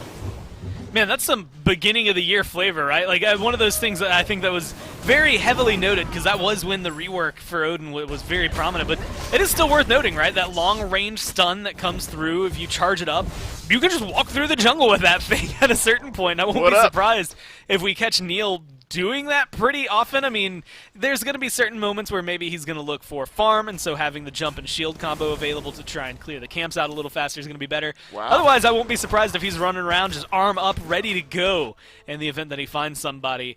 Might start a little bit later than now when they start seeing more rotations from Radiance, or they catch someone out in the jungle. But either way, it's a dangerous game to be playing against. Again, it's not a lot of hard CC, as Aggro had pointed out on the desk. There he goes. But it's some pretty consistent hard CC there from Odin. I was gonna say, he's like a javelin tosser in the Olympics, just ready at any time. Just let that thing fly, and it's Gore. You know, it's kind of that Wait, are you saying vibe. that Olympic javelinists yes. always have a javelin on them? They're always ready to go. Exactly. Right. That's exactly where I was going with that. Man, right someone's now, robbing that bank. I can imagine it. I can see it there. They have like a collapsible one. They pull it out of their backpack, and they're just they're ready at any moment. Gore, jokes aside, it's kind of the same vibe, I think. Maybe playing against this Odin is like a Sobek or something along those lines, where it's that one ability, though Pluck so oppressive. It's just this building sense of dread, I think. You see an Odin walking at you, and you have to respect it, no matter what. I mean, a stun can spell doom. You get stunned, you're locked into a cage, I mean, you're done for. That's what happened to Big Man Tings a second ago. It's kind of that same vibe. You just have to respect it so much. Even if he's not doing anything, he can just stand there, ready to go, like an Olympic javelin tosser. Adapting, looked at by Scary D here. Piercing Moonlight will move him back onto Fred, and Zapman from range snipes down the kill. This is Adapting, rather. Ends up falling here. Aurora took a good chunk of his HP. He'll survive. But PK, really the driving force on the aggression on the right-hand side of the map. And I love the aggression. You can't see it. I'm drawing on my screen with the little stylus so I can trace it. But Zapman rotates over when Cyclone backs, gets right into the jungle where your ult is going to find good length so he can find those snipes and get the damage.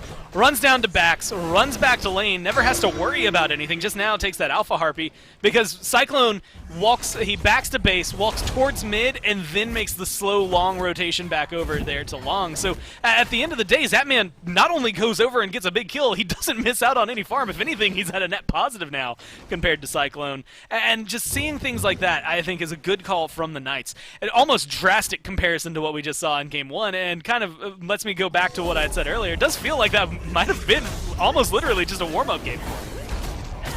Could be. PK have shaken off Game 1. Always hard to do. But Benji forced here to blink away. Was looking for the blue buff, rather, invade. But the Nike will stay alive. Double stun down onto Neil and Zap. And now maybe a moment for Cyclone Spin to get aggressive. The detonation's got it, though. Just enough damage from Cyclone Spin. And Neil Ma, ult or not, have to walk away. A small grin on Zapman's face. Unfortunate there for the PK support. And now this Cupid's got a kill under his belt. Quiet Gore, very quiet over there in the long lane until the supports come in and ruin it.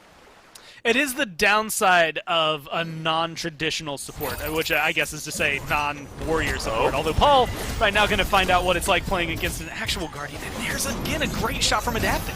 Whoa, that's the problem with the Tsukiyomi. You hit the ult and you gotta go in.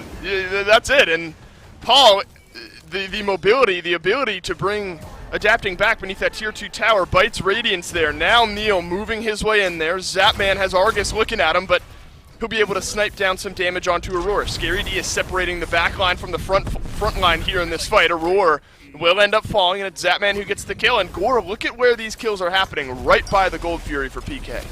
I mean, it's almost silver platter. Like, if you don't go for the Gold Fury after that, people are questioning everything and your motivation, right? It's almost perfectly placed for them, so that's going to make this lead grow ever more in their favor.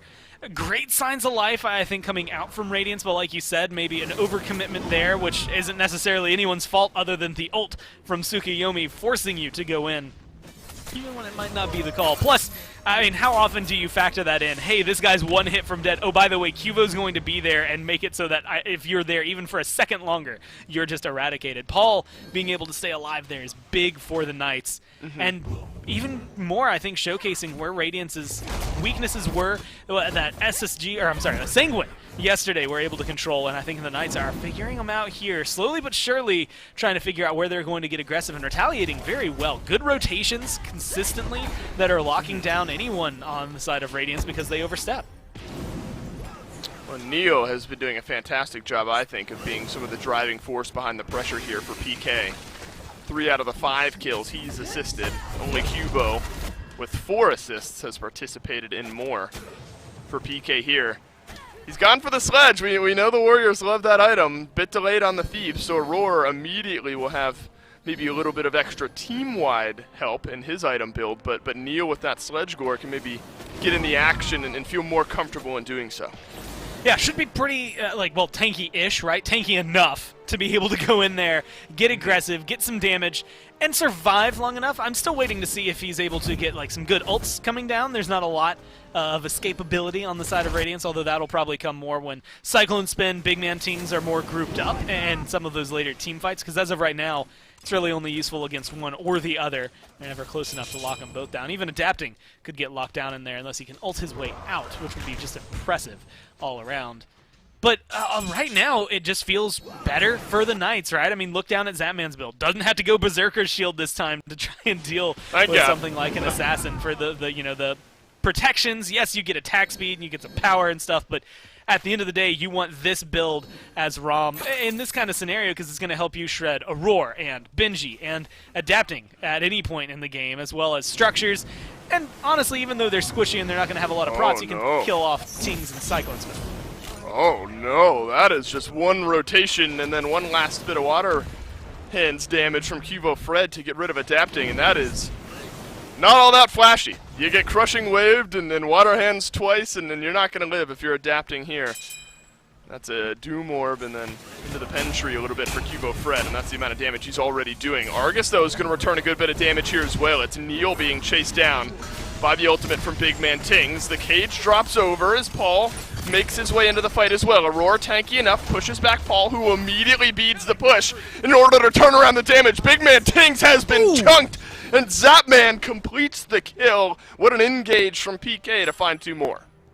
I mean, just clean, too, right? You come in, you get all That's of the damage clean. you need from Paul, a good little cleanup there from Zapman, the janitor.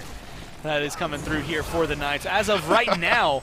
And it's just good lockdown. They don't quite get this tier 1, and Neil just disappears in the blink of an eye. But with Cthulhu, there's not much Radiance can do here. Scary D is taking a good bit of damage.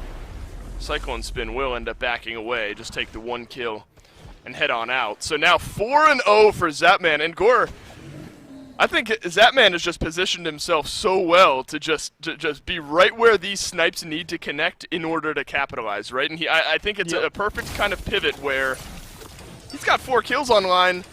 He hasn't had to sacrifice, I don't think, all that much farm. He's able to kind of flex back and forth between this long lane and the fights that have been happening over in this mid lane just close enough where I'm going to go farm a wave, I'm going to snipe down, I'm going to go back and farm. Not that Cyclone Spin is all that far behind, but I think Zapman has played this game very well. I mean, he's, got the one benefit that not a lot of players get to bring, but he's been playing the game longer than most of the pros, as well as most of the audience, honestly, most of everybody that is in SMITE, and so he was there when ROM released. He's been playing him a ton in those years. You know exactly that length that you're going to need to be there when you're looking for your ult and trying to find those snipes. So, as long as you have that kind of benefit, that knowledge, those mechanics under your belt, you get rotations like that just look good from the Knights. It also showcases their communication more than anything. I mean, Paul being able to indicate this is how low they are, this is where they're going to be, and Zap being very easily able to say, I'm going to ult right here, and we'll make sure they die. We'll get rid of them, keep ourselves up 8-3, with Zapman holding 4 of the kills. I mean, half of them on the Knights from these good rotations. I think it goes to show that even though we like to meme them a little bit, a good carry throughout the game doesn't have to just sit there and farm the entirety of the time. They can rotate over and make a pretty big impact.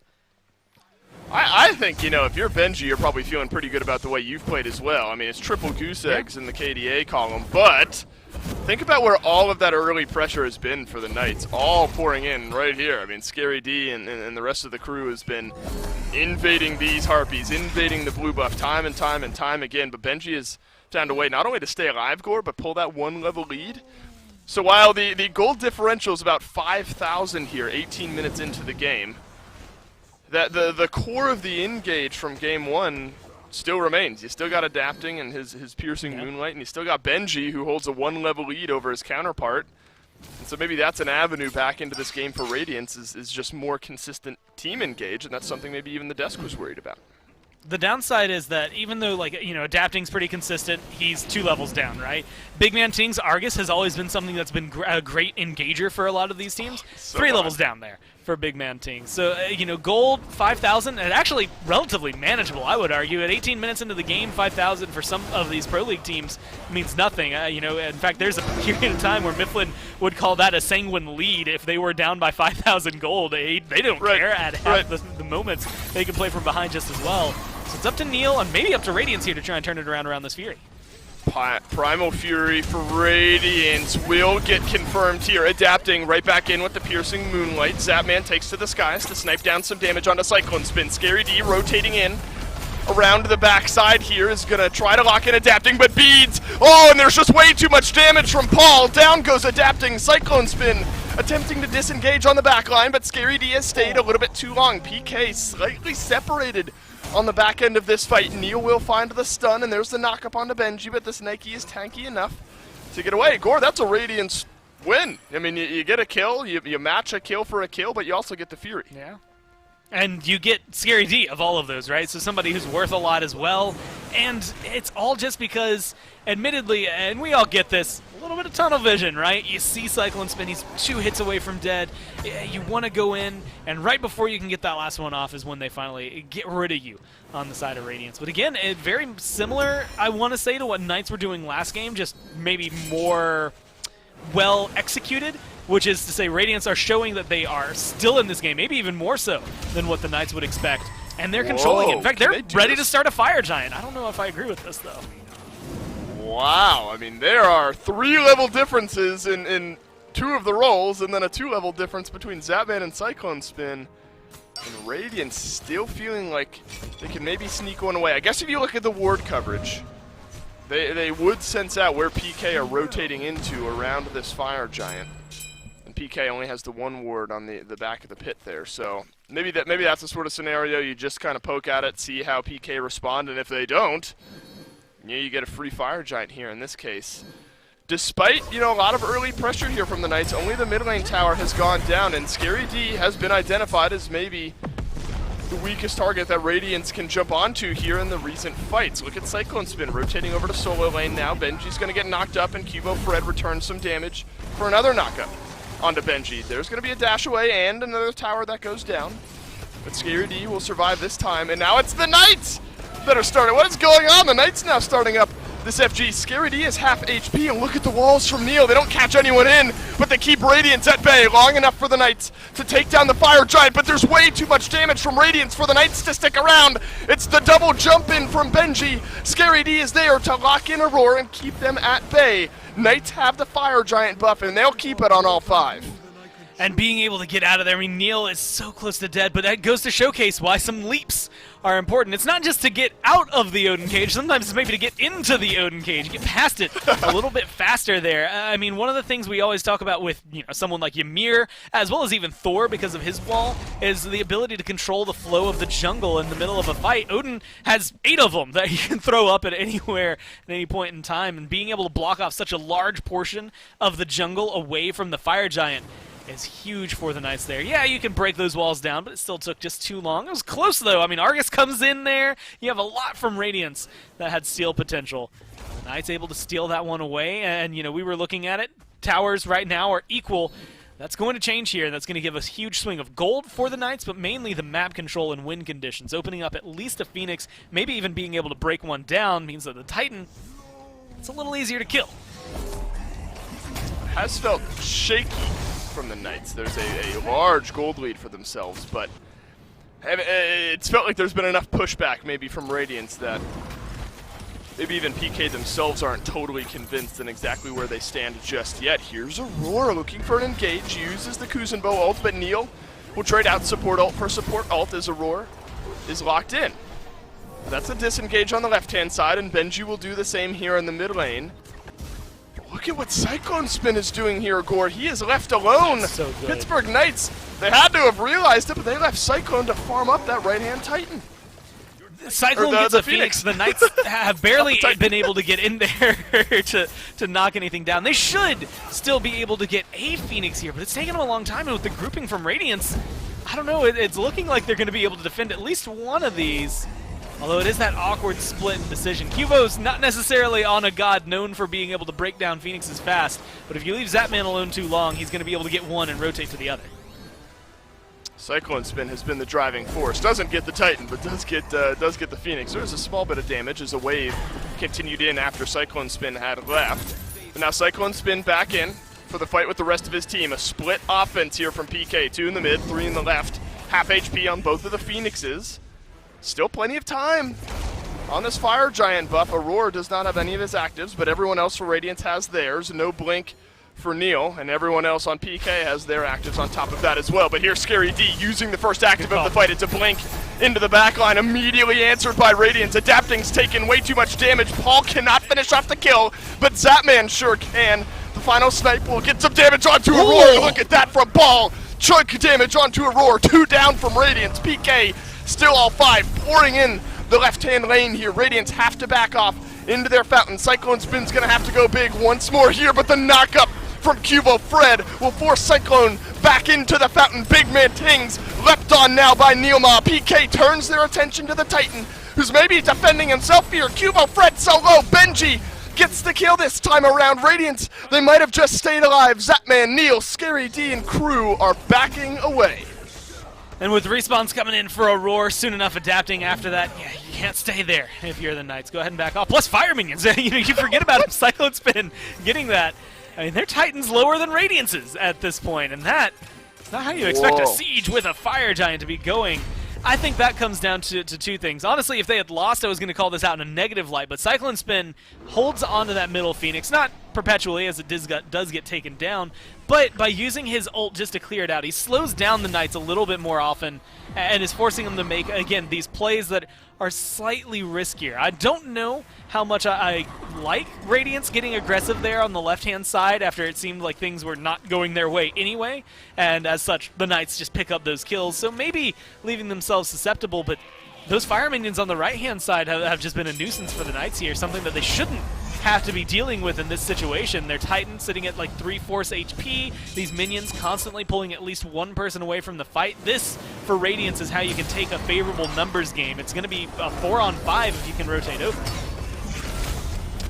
Well, at least the Fury is a gold Fury this time around. And Gore, just to echo what you said, because I almost can't believe it, it is the Knights Titan that is lower off after all of the trades that had happened there. The fire minions did so much, and the Knights barely scrape damage over onto the Radiance Titan. Just above half HP for the Knights, so not dangerously low, but low nonetheless. Radiance for a bit of a 4-man rotation on the left-hand side here. Maybe just seeing if somebody from PK will poke their head in, but a similar answer from PK on the right-hand side as the Fire Giant buff has just come up. Gore, are they going to walk in to the Knights base here? Radiance might feel like they have an advantage to be gained. It's a roar holding PK at bay. Radiance are going to start to loop around. They're going to proxy off another fire wave here. Gets spotted out. A Pittsburgh Knights ping goes over the 4 members of Radiance that are here. Neil is now going to lock in the only member of Radiance over by the Fire Giant, and that's Aurora, who has to use his ultimate, but no chance he gets out of this one alive, and Zapman picks up the kill. Radiance, Gore, I guess looking for a pick, but they didn't find one. Wanting to find either a pick or, realistically, sneak their way over to that right Phoenix and take it down a second time. Now that that's respawned, Fire Minions have the pressure, although if you can get a couple of kills here on the Knights, then you solidify yourselves in a position to maybe get aggressive. You're still risking it. I mean, those Fire Minions are going to continue pushing, will get a Phoenix if they go unanswered, but you have the same capabilities. In fact, your Titan is exposed right now pretty heavily if you're Radiance, and with 5 members strong on the Knights, they look like they want to take this fight, Dave. You still got Cyclone Spin and Big Man Tings. Those are your damage dealers. Scary D moves in onto the Titan. Big Man Tings has eaten half of his health as Argus jumps on down. Adapting, trying to re-engage. Piercing Moonlight will not save the day. Pittsburgh Knights finally get it done. Not without a little pushback from Radiance. But in 28 minutes, PK will tie up the set. They finally kill Zapman, but at the very end. And I think this does go to show, sometimes you do just need a warm-up game, right? Things go out of hand. They adapt their bans appropriately, I think, moving there into game number 2. And the Knights recognize, okay, Morrigan was a really big problem for us. BMT had a great impact on that because there were double Suku ults, and we have to get rid of the control, I think, that came out of the duo lane in terms of the Guan. That protection shredding is just too much when you have these strong front lines. In the meta right now, where it is kind of dictated late game by your solo laner and your support, you cannot afford them losing their protections. And so I think they just change their picks and bans the exact right way. Zap has some great rotations, and they do it perfectly. And set remains 100% win rate here in this set, at least. PK and Radiance, they will go the distance. We'll take a quick break, and when we come back, game 3.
Well, game 2 goes a little bit better for PK, to say the least. They find a pretty easy game 2 victory after the adjustments they made.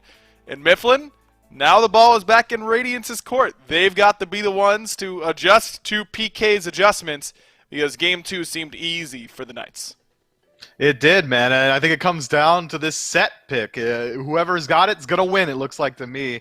But you know, let's go ahead and revisit. I said at the first test that we shouldn't worry about PK. They're a roster that I think can make comebacks pretty easily. That break shouldn't have affected them too poorly. At the end of game 1, maybe I redacted that statement. You know, let's put it back into play because it seems like the Knights have gotten rid of all of the rust off the back of some fantastic play from Paul and Zap. I think they are the standouts for game 2.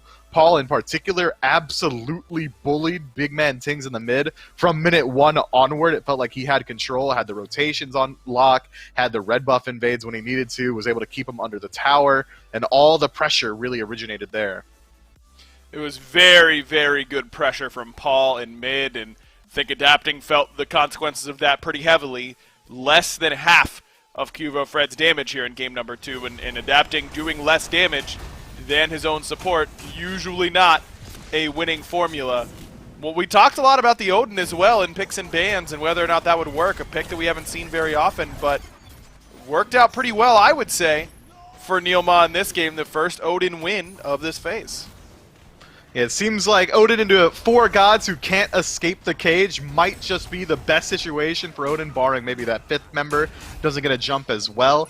I felt like it was really almost a direct counter to Adapting on the Tsukiyomi. He would drop his ultimate into the back line, teleport in, and then Neilma would walk up, drop cage, and whoever Adapting ulted himself would just walk through it, and then all of a sudden you just got a Tsukiyomi for free for the rest of the team to look at it. It was like almost some of the best counter dive that you could have had against that draft. I really like that Neilma just keeps that pick in the back pocket whenever it arises.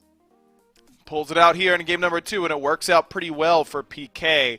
I think picks and bans are going to be pretty interesting here for game number 3 because we've seen the adjustments made by the Pittsburgh Knights in those banning phases, but now Radiance is back in first pick. Remember, the team that loses has the option of where they want to be. This is where Radiance was in game number 1, where they got that Morrigan first overall. Something tells me they will not be getting that here, even in game number 3.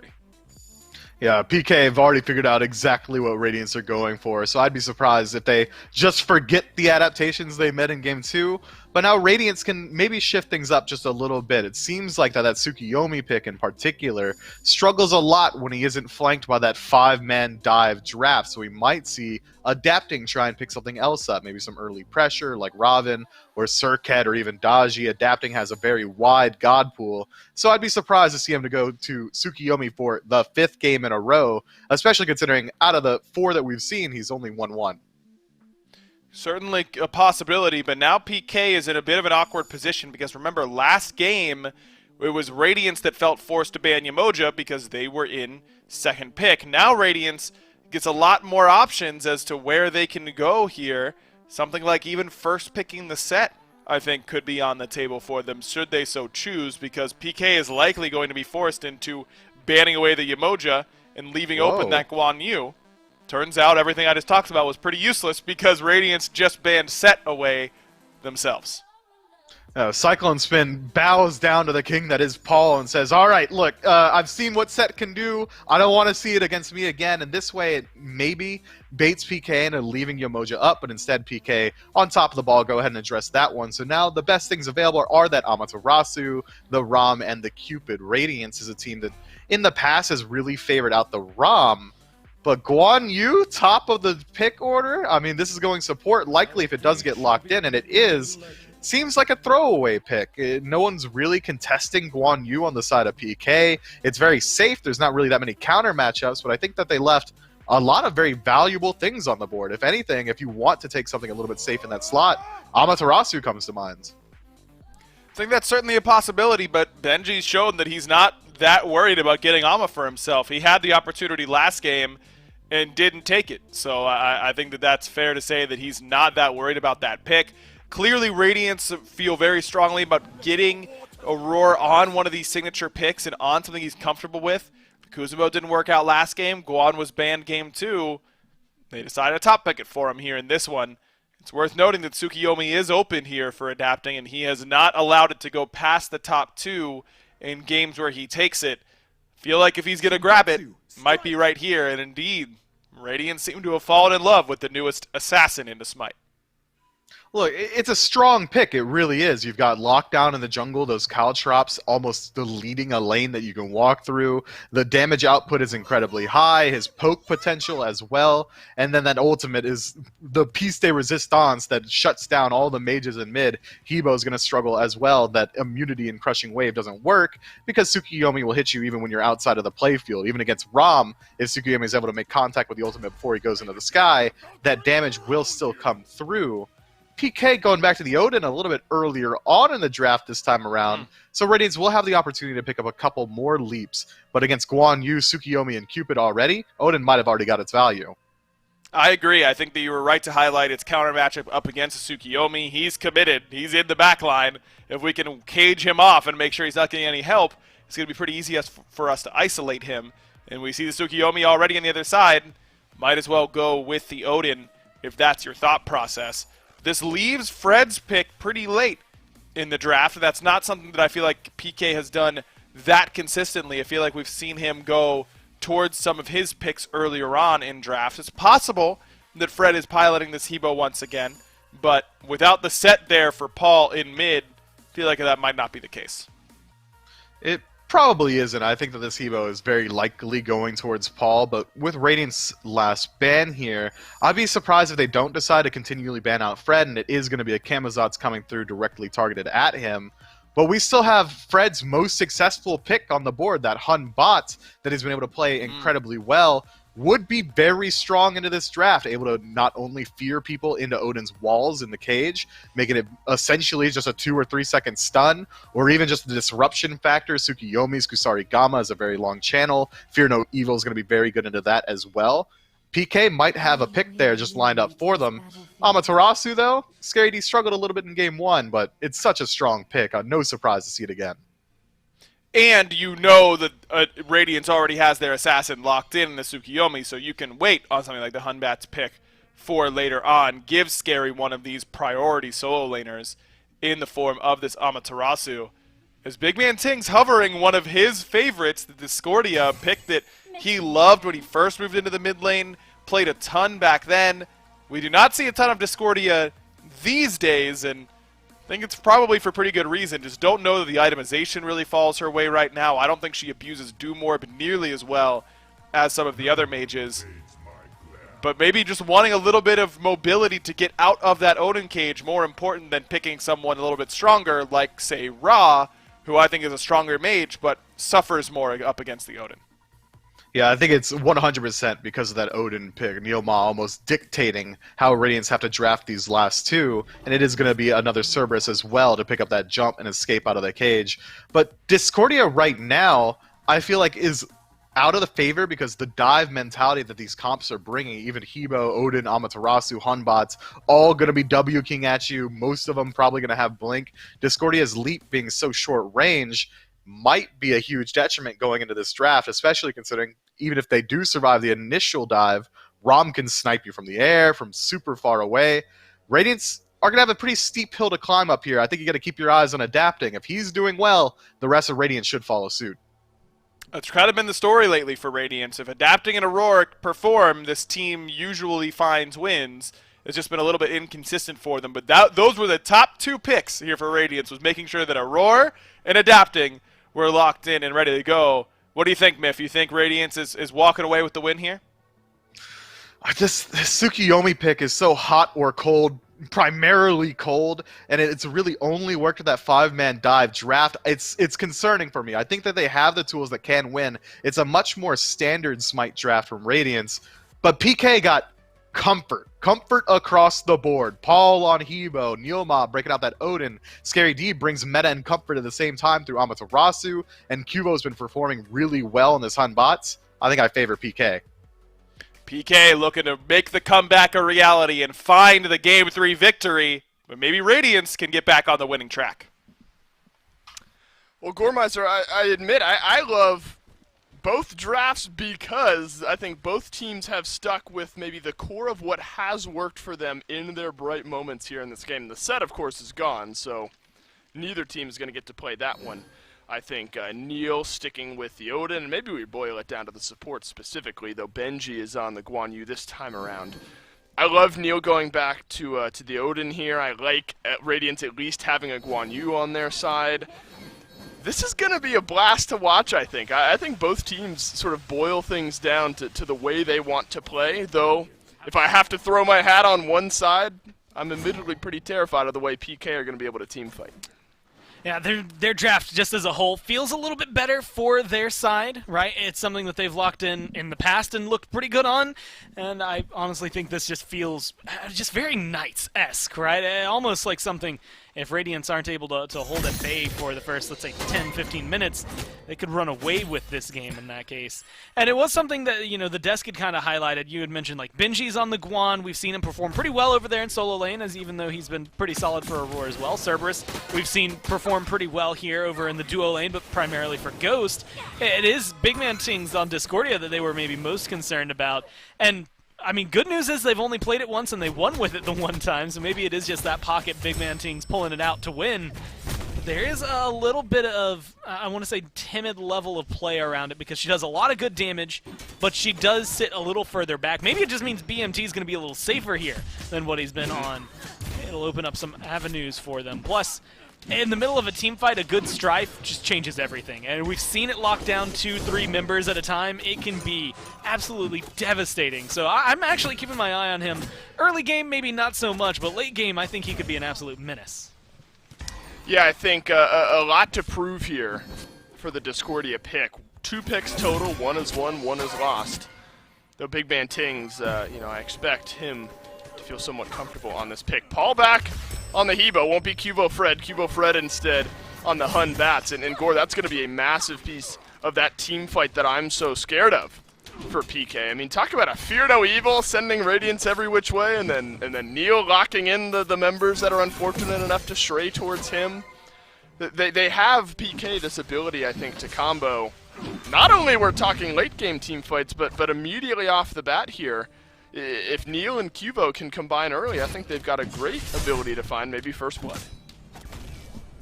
I mean, we've seen, I was actually surprised maybe to have not seen it already. Scary D has been maybe perpetually just lower health than Benji, very close to teetering on the edge of death a few times, and kind of wondered and thought we might see another solo kill over here since he went back to this Amaterasu, but so far, again, staying alive just as long as he can. The BGs would be proud in this moment, although well, maybe a little more proud of Aurora getting aggressive. Same thing here for Neil, both of them looking to just pressure out some of the purple buff, although Neil might have bought off more than he could chew. Looks like he's fine for now. He's already jumped off it! Archer's nearly got it done. Neil stays alive. Barely, though, and that's just kind of Neil hanging out where he maybe shouldn't be, and Aurora and Cyclone Spin nearly capitalized to the tune of First Blood. Gordon, and you know, we'll maybe get a chance. I'm going to see what happens with this blue buff to return to BMT out of that mid lane. Cubo and Scary D maybe ahead in the health department, looking towards Benji. Silence down onto the Guan Yu, but the dash just enough mana for Benji to escape and stay alive. You know, I think there are, you know, you can talk about this Discordia and how the dash is going to be good at getting out of that cage from Neil. Yeah. Tough interactions, though, I think, with the Apple in that Odin cage. You know, if the Apple finds its way over to that wall and she's on the outside of things there, Neil has the potential to kind of just mitigate BMT, because often Big Man Tings is going to be on the back end of that fight, and Neil is going to be between Big Man Tings and the rest of PK. You know, there's maybe an unfortunate interaction there with Big Man Tings and the ultimate there from the Discordia. There's like an upside downside. Downside is that Neil could just decide that your ult goes nowhere, although right now Neil's getting aggressive. He might end up falling down, and it is Adapting who finally will get rid of Neil. So now a couple of times Neil just walking where maybe he shouldn't, and Adapting will capitalize. It's the piercing moonlight that gets it done this time around. No blue buff for the invade. Cubo Fred answering though with a rotation over onto Benji. Oh, the timing is perfect. Benji avoids the fear no evil, but does he avoid death? For the time being he does, and he will indeed stay alive. What a play there from Benji. Quick on the trigger to to use the ultimate and likely saves his life. I think just, again, well played, recognizes when things are going forward. The minute he hears that blink, he knows he has to hit his ult. He doesn't even think about whether or not Fear No Evil is going to be there. It's just, I'm going to, worst case scenario, I get out of here, or best case scenario, I avoid getting CC'd locked by Cuvo, and I make sure that I don't die off.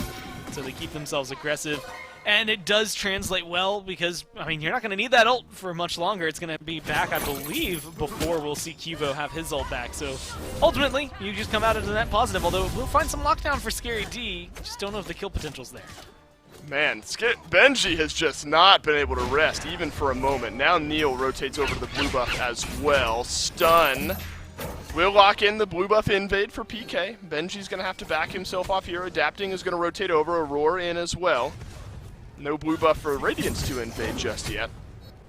And again, PK starting to drive some pressure on the right-hand side of this map. Though things are flipped, they haven't quite pushed in as far as they did in game number 1. It's a similar mindset, it seems, Gore, from what we saw in game 2 from PK. Let's try to make Benji as uncomfortable as possible as early as possible. They're going to need a little bit more, though, because that first Blood Bounty, they're sitting a little bit further behind in gold, but I think even still, Radiance would be pulling ahead of them as of right now. They've just been farming a little bit better, although losing some of the buffs might help bring the Knights back into equation. It's fights like this, little skirmishes around their buffs that are going to make the bigger difference.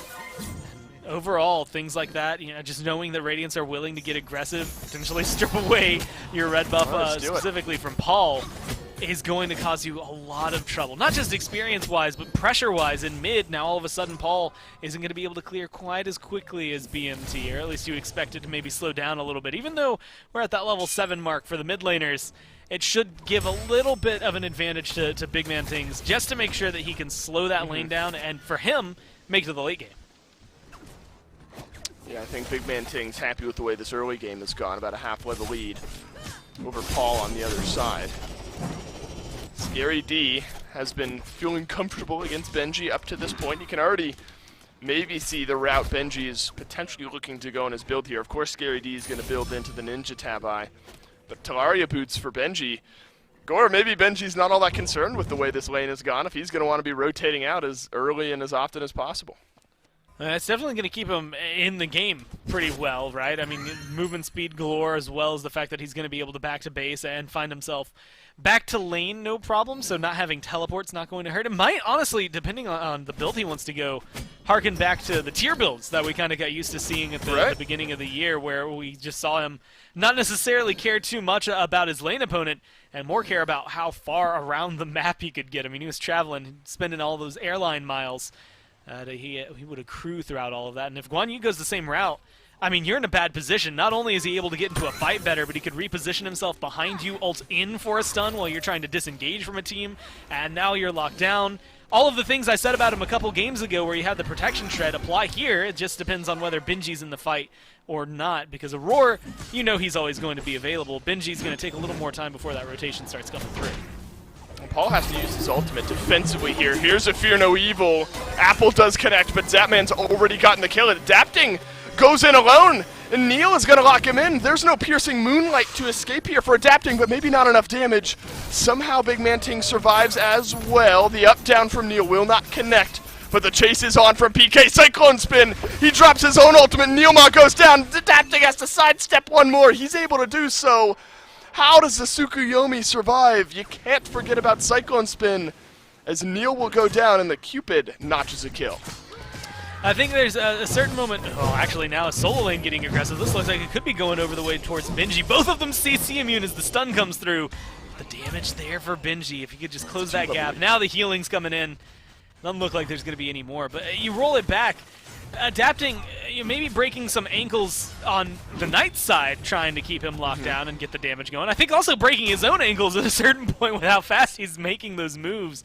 I mean, very well played from him to juke through those abilities, kind of recognize what it is the Knights are going to do. And I also want to say a little lucky. Paul was down there in mid instead of pressuring anything around Adapting. He was looking for that kill on Big Man Ting, so he wasn't there to apply some guaranteed damage that would have killed him off.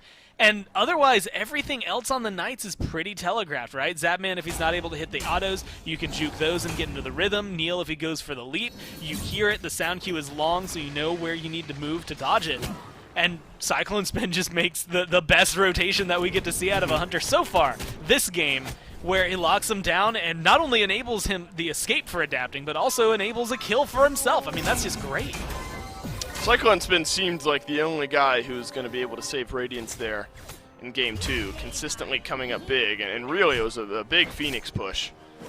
That kind of made the Knights, I think, question exactly the direction they wanted to close out that game in Game 2, but did not work out nonetheless. But I do like Cyclone Spin on Cupid always. It's always going to be a good look. Or one thing the desk was somewhat concerned about was maybe how Discordia meshed with current itemization. Spear the Magus obviously received a change this year.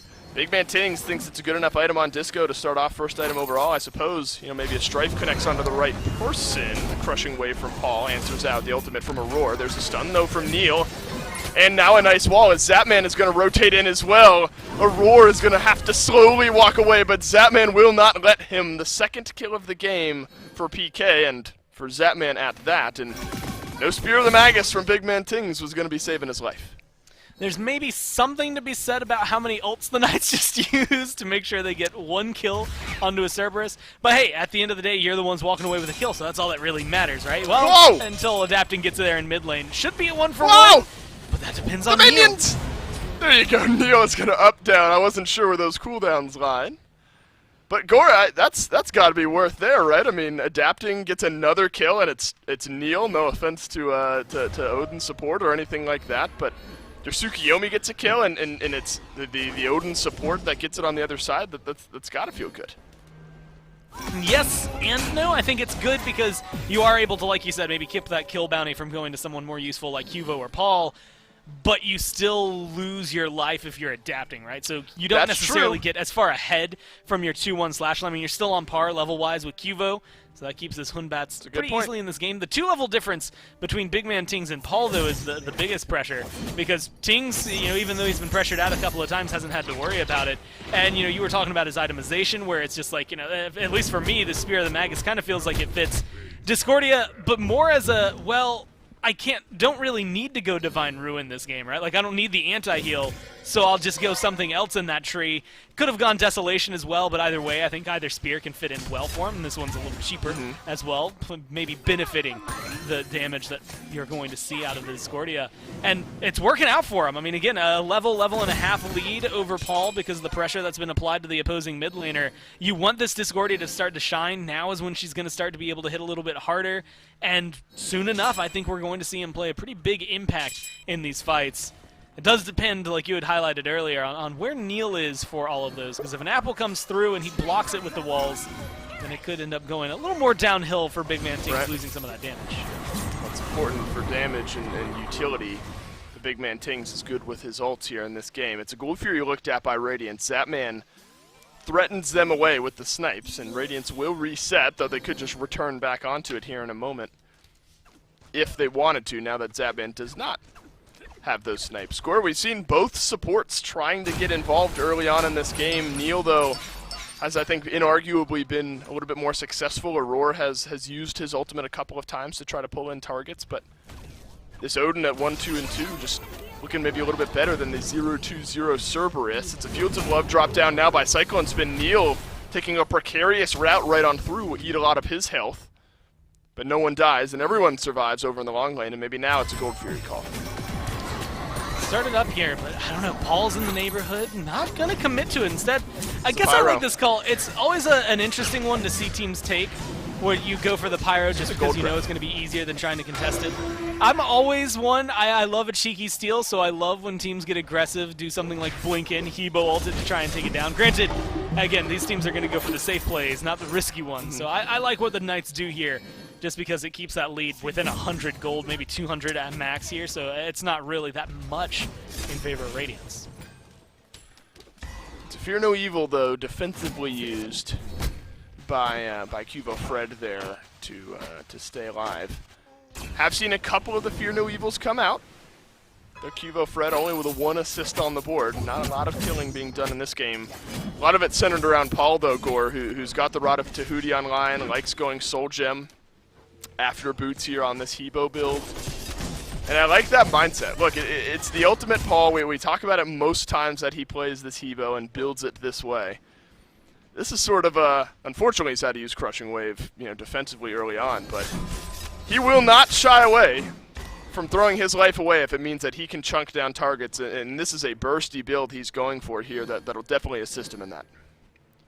Yeah, I think that's going to be something that could be helpful overall. And again, when you start Rada Tahuti, you want nothing other than 160 power, right? Like, that is just upfront telling you what I'm going to be doing for this game. I don't care about any of the CC I have. I am all in on the damage. Going for the Soul Gem as well, so he's got some of that sustain and maybe survivability, I guess is the better way to word it, for this Habwa, which ideally prevents him from having to use his ult as often to disengage.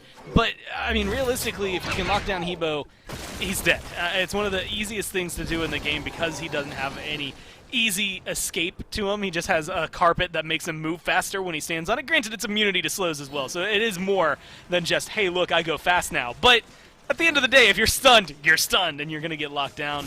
And that's where I think someone like Benji could come in, although, again, not a lot of rotations from him. Realistically, his ults are being used like this. Whoa, he might get stunned down here. Oh, the dash away at the last moment, enough to keep Scary D at bay. A roar in on the rotation as well. Scary D being burned on down. Will Benji finish off the kill? Yes, he will. And now Adapting uses his ultimate. Didn't look like he got a tick of damage onto Cubo Fred. So the Hunbats maybe stays alive, but Adapting says no to that one. Radiant on an overextension from PK. Pick up 2 more kills. When ganking solo goes wrong. I mean, that's just exactly how it should be, right? It's its own segment and its own show where things happen. A beautiful Aegis there from BMT. Yeah, he's going to get some damage. He's still dead, but well played from him to set it up. Maybe even in a good position for Adapting to come in and try to pick up Paul. Adapting is close by. Paul, no actives. Though the blink might not matter much. And he will return to farming. Gore just kind of glossing over the actives here. Paul obviously does not have his after that attempted gank. Yep. I noticed something a little bit different for Scary D. I mean, obviously Thorns is the tried and true on this Amaterasu. Yeah. But then Sprint for the Ama, and that was the first active that Scary D had there. What does that tell you about the way Scary D is looking to play this? I mean, a good way to disengage from someone like Guan Yu. It's great against Cupid ult as well, and I think that's going to be playing a big factor in this. I think Cyclone Spin last game and this game showcased some great Fields of Love, and I think there's a lot of attention that you have to pay around that. So it's a good little counter there. But all in all, it also enables maybe some more aggression from Scary D, which I don't mind seeing if they want to use that to maybe engage as opposed to just a disengage or a stay safe kind of play. Ultimately, it is, like you said, it's an interesting pickup for him. It gets just enough utility, though, in this matchup that I think it's going to be beneficial. Again, we haven't really gotten to see a lot of the solo laners in the team fights, though. I mean, even now, they're still over there on their island just smacking each other around a little bit to see who can come out on top before making these big, impactful team fight rotations. Right, I mean, that was Scary D's first time dying that game. Cubo Fred had made his way over towards Benji a couple of times, and I think it's not necessarily bad for PK, but great from Benji so far. His reaction to the ganks from Cubo and Scary D have been spot on throughout this game. The immediate cavalry charge when you hear either a blink or a Hunbat's making his way to your lane. I mean, that is quick reaction time, and Benji has had it at least 2 or 3 times so far throughout this game. This one a bit of a slow burn from what we've seen. One team or the other in games 1 and 2 had built up a decent lead by the 18, 19, 20-minute mark. But Gore, all things considered, we're about dead even here. Radiant's 1,000 gold in the lead. But then level-wise, looks like Scary D's got himself one. Somewhat even. Zapman a level behind Cyclone Spin, so maybe that's the largest difference here. And now that there's a Fury that comes out, Gore, this next fight I think is going to maybe be the big differentiator. And not only how both teams want to respond to these respawning objectives, but a chance for either team to finally notch a pretty big lead in this game. And it's a lot of a change-up, right? Gold Fury going the way of Radiance, you can shrug off. You get that Pyromancer, maybe you're fine with it. Oni Fury gives them a lot of pressure around the map, and while Pyromancer's helpful, it's not that helpful, at least not as much as an Oni Fury can bring, so you have to be present for this fight. You can see the Knights willing to defend it. Fields of Love only catches out Neomom. Massive ultimate now down for Radiance. Snipes coming through from Zapman. Hits 2 out of the 3. Big Man Tings avoids the last one. Cyclone Spin only a small bit of health missing, but he'll be able to sustain himself up just fine. So both Hunters quick on the trigger on both of their ultimates here. Fields of Love maybe a bit more important as far as engage goes, and objective/kill confirmed maybe now missing for PK without the snipes from Zapman. That will not slow down Radiance though. Radiance very low on the Oni Fury, and PK a bit slow on their rotation in, and that's a free Oni Fury over to Radiance.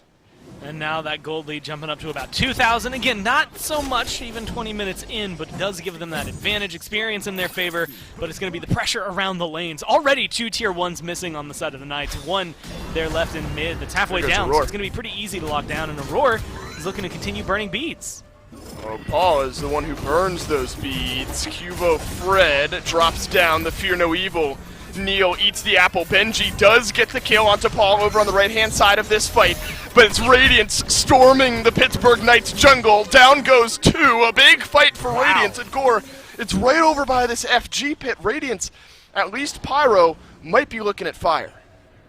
Yeah, this should be big. I mean, you have Zapman in the area, and his ult questionably close to coming up. I mean, you don't know how many seconds he has on that, but you know it's not available as of right now. He just tried to use it over there in the Gold Fury. It comes up, but he's nowhere near in position to try and steal that one away. I think he honestly needs to do something cheeky like Cyclone Spin did last game, although it's not going to be very easily done trying to sneak a tower and a Phoenix under the nose of Radiance, so they're going to be able to walk away. I mean, more than happy. You get a Pyro, you get an Oni, you also get the big Fire Giant buff all around 5 of your members. And all of that, I mean, you won the fight prior without much setup. I mean, you came in, burned Paul's beads. None of the other relics really used on the side of the Knights in that one. The Sprint, I believe, was used by Scary D, but it didn't get them anywhere near far away enough. And so you're already winning equal fights in that case. Now you spend that gold you just got, you come back into the fight enhanced at all of that. You should be able to clear up not only the last couple of towers, you might be able to break a Phoenix just because the Knights haven't been consistent enough in these fights to place a bet on. Right, Radiance are enhanced, but the Fire Giant is not, at least not until a couple of rotations from now, 9 or so minutes before that happens. Mid Phoenix open, only 1 tier 2 tower remaining in both left and right lane, and Radiance are going to have no problem knocking these down. So Gore, I think you're absolutely correct here in that 22 minutes in, and very close to 3 minutes remaining on that Fire Giant buff. Maybe PK are having to start to worry about how their Phoenix defense looks, and then they're a team that might want to be jumping in more rather than being jumped upon. And I like this. They know what Cyclone did last game. They know what Scary's trying to do right now. They know why they're backing. There's otherwise, I mean, look at it, like that's a questionable back because you're sitting there, you have pressure over there and left. I mean, look at the minions. Even now, Neil is just clearing up one under that tier 2 line. And you, worst case scenario, either are pressuring that left Phoenix. Best case scenario, I guess best case scenario, you're pressuring the Phoenix. Worst case scenario, you're on this right-hand tier 2. And so that was strictly the, oh, we don't want the opening that we had last game being given to the Knights because they have a comp that could very easily sneak into that Titan range, try to murder it down. Instead, play it safe. Back, defend, come back. You also, again, get to spend a little bit of gold on that back after clearing out tier 2s, and now you're right back in this. Or Radiance are just kind of walking in here. This is a 23-minute Phoenix attempt for Radiance. Aurora eats half of his health. He'll have to jump away. I suppose, you know, as engagey as PK seem, maybe some of those same ultimates can be used for counter-engage. A Fear No Evil will slow down a good dive maybe from Radiance, and Neil, of course, can separate fights. Especially when it's Benji who's going to be the one walking in here. Stripe will not connect onto anyone. Neil responds with a nice wall to lock in Cyclone Spin and Aurora, but look at Scary D. He's done about half of Benji's HP here, and Neil will have to jump away. Cavalry charge defensively, so PK holds strong for the moment. They have 4 of their ults still available. That cage used by Neil to help try and block damage onto the Phoenix, and successfully doing so. They have to break those walls down before he can try to punch through them. It does leave Radiance in a position to try and get aggressive. Stygian Dormant going wide. This might be the Knight's fight. No good for Aurora, but look at Cubo Fred. His answer is a Fear No Evil into the backline. Adapting does connect on one of the shots there. Nearly gets the kill onto Cubo Fred, but Fred will not survive. Adapting picks him up. Zapman turns around to the kill onto Adapting, though. He'll have his snipes down onto Aurora, but the Thorns are there to provide him a little extra survivability. Benji still going strong onto Zapman, and Radiance will take the right side Phoenix, a couple of kills, and be happy with that. And good pressure onto Zap. If he's still down and well in that moment, then he at least gets the kill onto Aurora, makes it 2 for 2. Otherwise, Radiance, they get exactly what they need to, maybe even more than they needed in that scenario. I don't think they needed to jump into the Titan room trying to run at the fountain to get some of those kills, although adapting, I think making sure to clean up Cuvo is going to be a big kill for them just because it keeps him ahead, still a level up. Plus, he's 4-2-4, and you don't really lose too much from adapting going out that far. He, in fact, distracts them, so it makes it a little easier for you to then wipe out that Phoenix on the right-hand side. Fire minions will do the pressure over there for you. Gold Fury should be a pretty easy pickup for Radiance.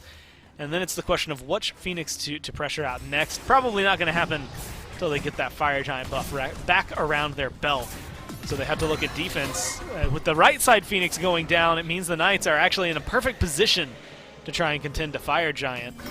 And I don't know, I like the idea, Cuvo, you jump in, since his blink is down for another 50 seconds. If you're able to jump in, Fear No Evil them away, let Paul walk in and either ult it or maybe Scary D come in and ult, could steal away a Fire Giant or even potentially sneak it with the damage that Zap's going to be doing at this point. You know, I liked the Hunbat's pick. The Fear No Evils, I don't think, have connected in a way that Cuvo Fred will be happy with 26 minutes into this game. You know, a lot of them have found a couple members of Radiance, but sending them more defensively. I mean, you look at the Fear No Evil by the Phoenix that really just pushed Radiance back. Hasn't been a strong engage tool just yet. Benji has been able to survive a couple with a good ultimate usage over in the solo lane as well. So you know what Cuvo Fred on the Hunbats can do. We just maybe haven't seen it up to this point where adapting, obviously you're going to have an easier time engaging. You just have to hit, you know, one of those shots from your ultimate. Paul as well, I think, you know, at 0-2-5. Hebo has had to be defensive this game, maybe more so than Paul would have liked, but Gore admittedly, despite what are we looking at, a 9,000 gold lead that has really built up over the last 6 minutes, I think PK is still in a spot so they might feel comfortable fighting. Benji evaporates under the pressure of PK. Paul and Neo are the only two who have to use their ultimates here, and now PK suddenly on the chase. It's adapting using his beads. Otherwise, the dazzling offensive would have stunned him down, and PK have at least delayed the FG for now. Well, once again, Aurora goes in. The ult maybe just a little too much or too easily avoided on the side of the Knights, and so he's not going to be able to pull anyone. Now they're trying to figure out how to go in. Adapting could still be a big playmaker for him here. Aurora's jumping in, but he doesn't have the ult to turn things around. Paul, the apple catches him, and Big Man Ting gets the kill. It's a sudden volley of kills here, but it's Pittsburgh Knights who are getting more. Big Man Tings is the last one alive from range. What a fight for PK. Gore, I said at the beginning of that fight, they were down and are still down. 9,000 gold, and looks like Cuvo Fred's even going to be able to save this Phoenix. What a defense there for PK. Now they just have to clean up right lane since there's a lot of fire minions over there. You don't have to worry too much about BMT having that Fire Giant buff. You still have, what, 20 seconds before a majority of the members of Radiance are back. So use this time to farm up, clear up wisely, steal away, I guess, your own jungle buffs and confirm them for the Knights to make sure that you're going to be ahead. Get them set up for either Paul or Neil or whoever to have those. Right side Phoenix about to respawn as well if you're the Knights. So you do a great job delaying that, even if you don't quite confirm the Fire Giant for yourselves. You keep things still, like you said, favorable, even though they're 9,000 gold down. In fact, they're picking up some towers here, even if it's just a tier 1 28 minutes in. It's something that is going to help eat away at that gold lead. How even is this game at this moment? I mean, how heavily can I just ignore the gold that's on the top of the screen at the moment? I mean, the Phoenix is very low on either side. I mean, map pressure-wise, absolutely in control of Radiance. I mean, there's still 3 towers standing on the Radiant side of the map. But you're looking at pure team fight strength right now at this moment. Yeah. Is this as even as we've been since the onset? It's still important at this point just because you had to look 1, 2, 3, 4 blessings still there on the side of the Knights, and there's still 2 on the side of Radiance, but knowing that that number is so greatly there, some of them still trying to finish off the final item before they sell their blessing. So it does still make a difference. Plus, look at the wards in the inventory. I mean, Radiance have so much vision that they could cover the map and see everything, and it might pay off for them here. I mean, this is looking like it could just end up being a base race for the Phoenixes. Oh, they're falling back. One member of each team goes back. everyone from either side looking like they want to go back here. Now Radiance channeling some backs on the right-hand side, but all 3 cancel. their backs. A couple pings from PK sense out that 3 members of Radiance are still there. Paul alone on the left, 4 members of PK on the mid or the right. Radiance, I think, juggling what they wanted to do there. Gore, that's a net win for PK. They knocked down 2 towers, and Radiance really just get that right wave pushing.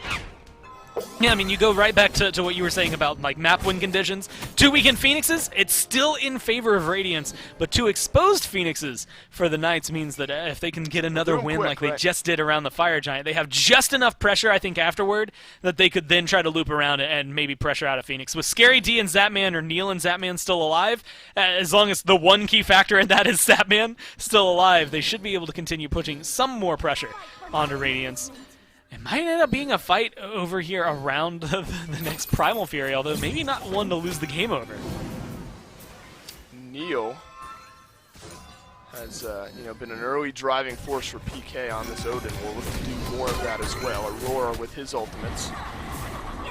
Attempted to engage fights. Primal Fury will be locked in by Radiant, so that's a win there. But look at Cubo. Fred adapting is just walking in. It's the Fear No Evil for Peel, and the Fear No Evil works. Cubo Fred is still in it. Benji on the cavalry charge dashes in, but no good there. The rest of PK scattering out as Radiant still looking for the fight here, but Benji won't get the kill either. PK survive the dive and pick up a kill onto Benji and onto adapting. And, I mean, I guess sad face, boo-hoo, you lose yourself a Primal Fury. It's not the end of the world. That's a great fight for the Knights to be able to pick up. And now I think we can start entering that territory of things being way more even than the gold lead indicates, or honestly even some of the map state indicates.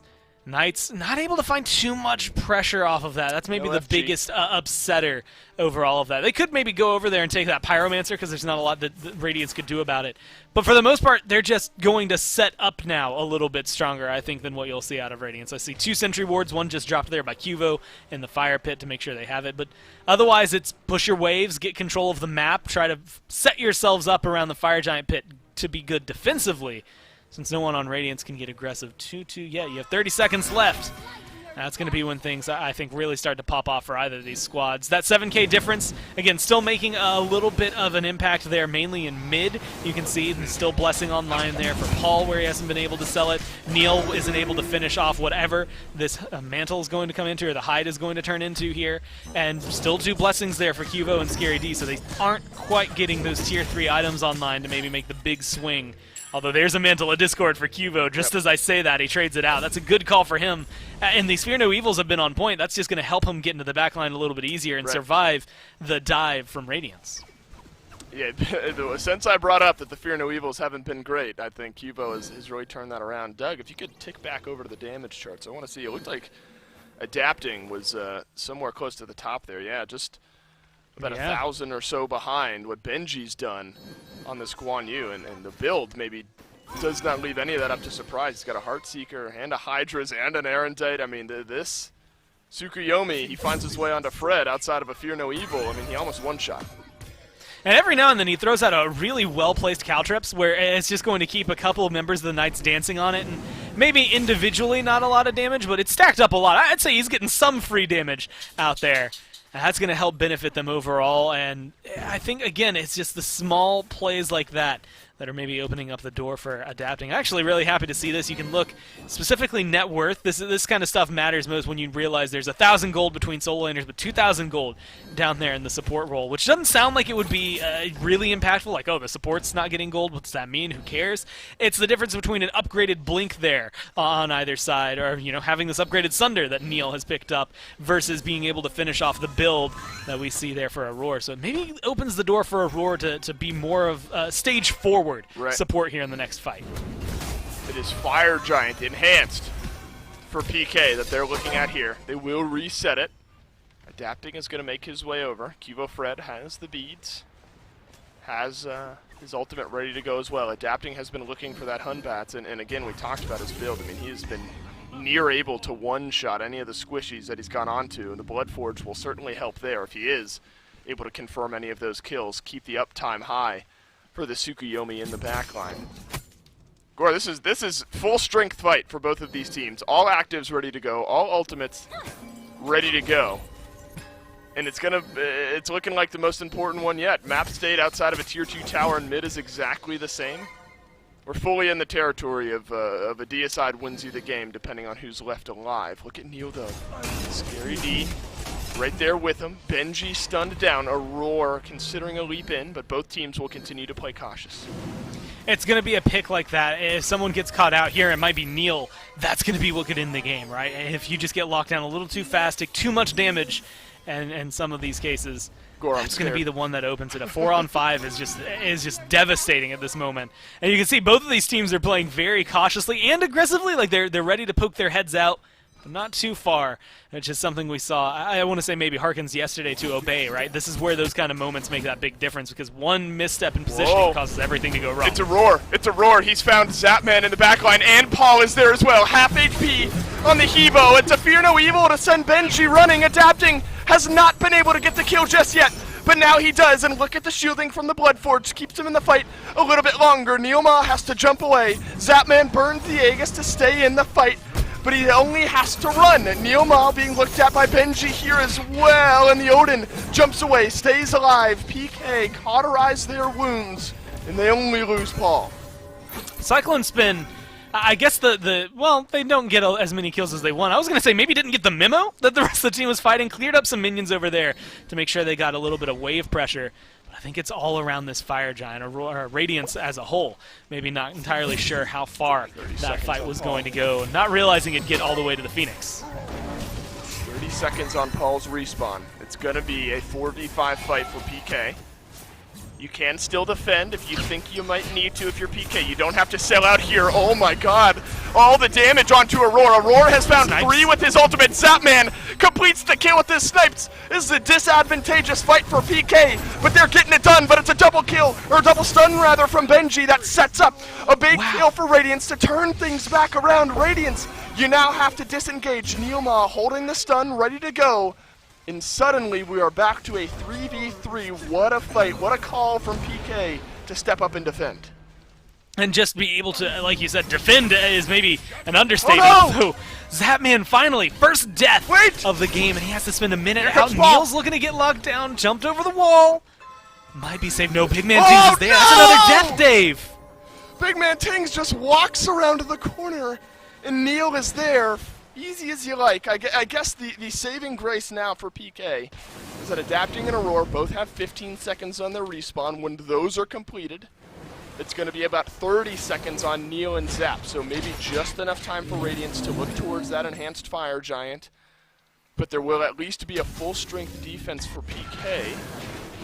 Oni Fury, I like this call, Gore. Try to sneak this one away. I mean, Radiance have the numbers to go and attempt the Fire Giant. They have a tank and some good damage dealers to keep things where they're at. So at least to get something to counter out some of the pressure there. Fire Giant will be slow going here for Radiance, but nobody from PK is going to be there to answer. So it's enhanced Fire Giant for Oni Fury. And maybe that's all PK could have gotten. Well, it's definitely more worthwhile for Radiance, but like you said, it's not like there's a lot of other opportunities for them. Just a couple of lazy backs, I guess the better way to word it, that end up turning things against them there. Not a full disengage from them. The Oni Fury will help keep things somewhat even in the lanes, maybe even give some of the pressure over towards Knights. But at this point, guess what you don't need if you have Enhanced Fire Giant? Those minions. Backdoor protections are going to be taken care of by the buff this time around. And so, I mean, yeah, you get that pressure if you're the Knights, and you'll need it more than anyone in this lobby. But it doesn't make as big a difference, especially when they're already getting eradicated. I mean, mid wave's gone, right wave's gone, left wave, cool, it's going to keep pushing. In fact, there's an exposed Phoenix over there, but you've got a lot more to worry about at home rather than down in the bottom left of the map. It's all about this defense for the Knights. A very solid one, a good ult from Cuvo, good ult from Paul, really does thwart this. Same thing for Scary D in there. But if they don't get it almost pristine, then I think we see Radiance just walk into the backline and kill off some of these carries. Or PK have to play Ghost after this, by the way. What a set Oh, to immediately have to go into after this. Right side Phoenix very low here. It is interesting that Adapting has been able to do so much damage when you look at the counter dive that PK have. I mean, if Adapting hits that ult and Cuvo is anywhere nearby, it seems like a Fear No Evil would help out, but and Paul as well with his crushing wave.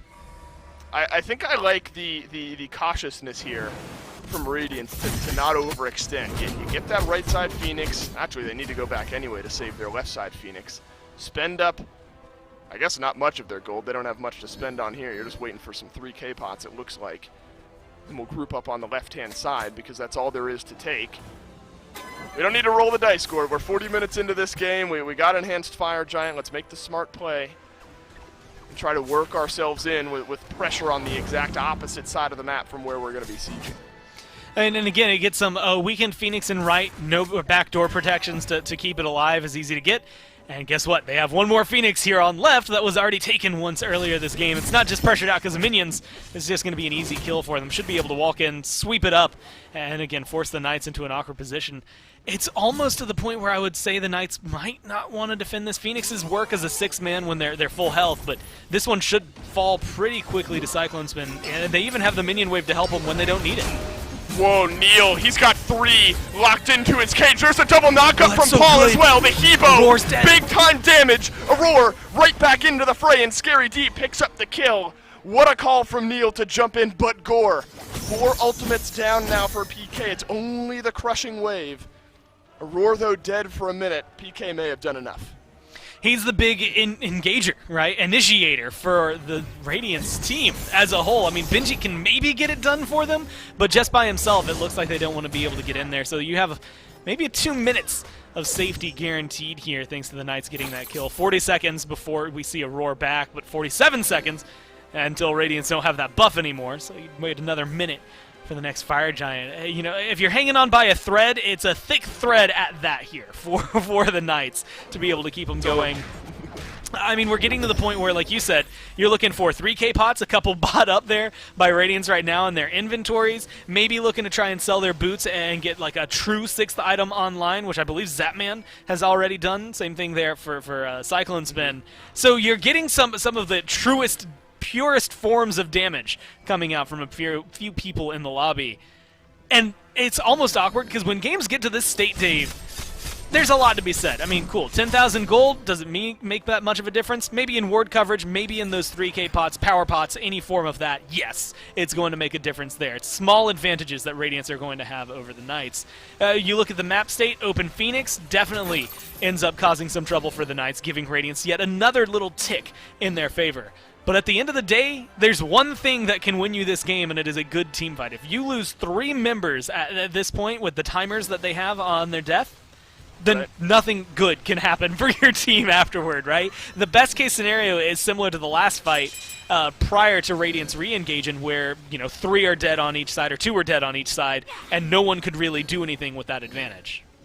I thought the last fight might decide it, but both teams mitigated their losses heavily enough, or easy enough, I suppose, the other side of that coin, that the game would not end up being lost on either side. Both Hunters trying their hardest to get their team over the finish line here. Both very attractive in the KDA apartment. 514, 715 for Cyclone and Zapman respectively. It was Aurora that slowed down a lot of the Radiance push just previously after he was engaged upon by Neil, and you can expect more of the same, especially in these grouped up areas. Radiance have to be careful not to give too much over. Big Man Ting's top damage in the game. The Discordia from range has been doing some serious work here as well. It's now the right side Phoenix back from PK. And that'll buy them a little bit of time. A couple more fire waves to push in, though, and to get rid of. Surprised Radiance haven't even just started poking at the Fire Giant just yet. I mean, PK is respecting just Aurora and Benji enough, but they're not even working around this corner. Especially as of right now, I mean, you don't want to necessarily try to solo it if you're a carry here. You want someone else to maybe start the damage. But, I mean, between the 3 members that are not Aurora and Benji, you could probably tank that Fire Giant and at least steal it away. The problem is that you leave yourself in a position once it goes down for the Knights to maybe try and jump into the back line and clean up the carries. So they're playing this in a position to try and get aggressive. I mean, if Aurora gets locked down, he's got a bubble for at least a little bit of protection there. He needs some form of CC.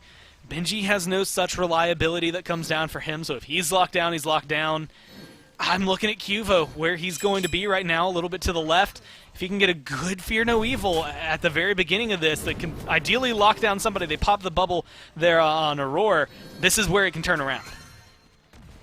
It sure is December, because this one is spooky, and I don't know which way it's going to go. Both teams slowly working away around towards one another. I mean, Neil has been the engager. Aurora has been the engager for both teams. Neither one has found an opening that they're happy enough with to jump on in just yet, and that's all we're waiting for in a moment like this. And what I was curious about is when Radiance would just do this. Send Benji back. Last Cyclone's been to start working away at that FG, but look, Stygian Torment from Aurora pulls in too. Scary D has 4 members of Radiance looking at him. Paul, he gets ticked by Adapting, and Adapting follows through for the kill.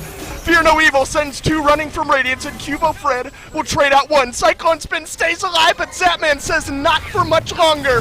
Benji, Cavalry Charge, re-engage into the backline. Zapman uses his Aegis, he'll stay alive in this one. Benji, you can't say the same for him. Zapman still in it. What a fight from PK. A 2-for-3 trade, and the Knights somehow stay alive again. Gore, nobody's winning. What did I say about 3 minutes ago where I was just like, by the way, if something like this ends up happening 2-for-3, it leaves a small advantage for the Knights. With Neil still alive and Zap, I wouldn't mind seeing them maybe try to be cheeky and go for a Fire Giant. Might be too risky.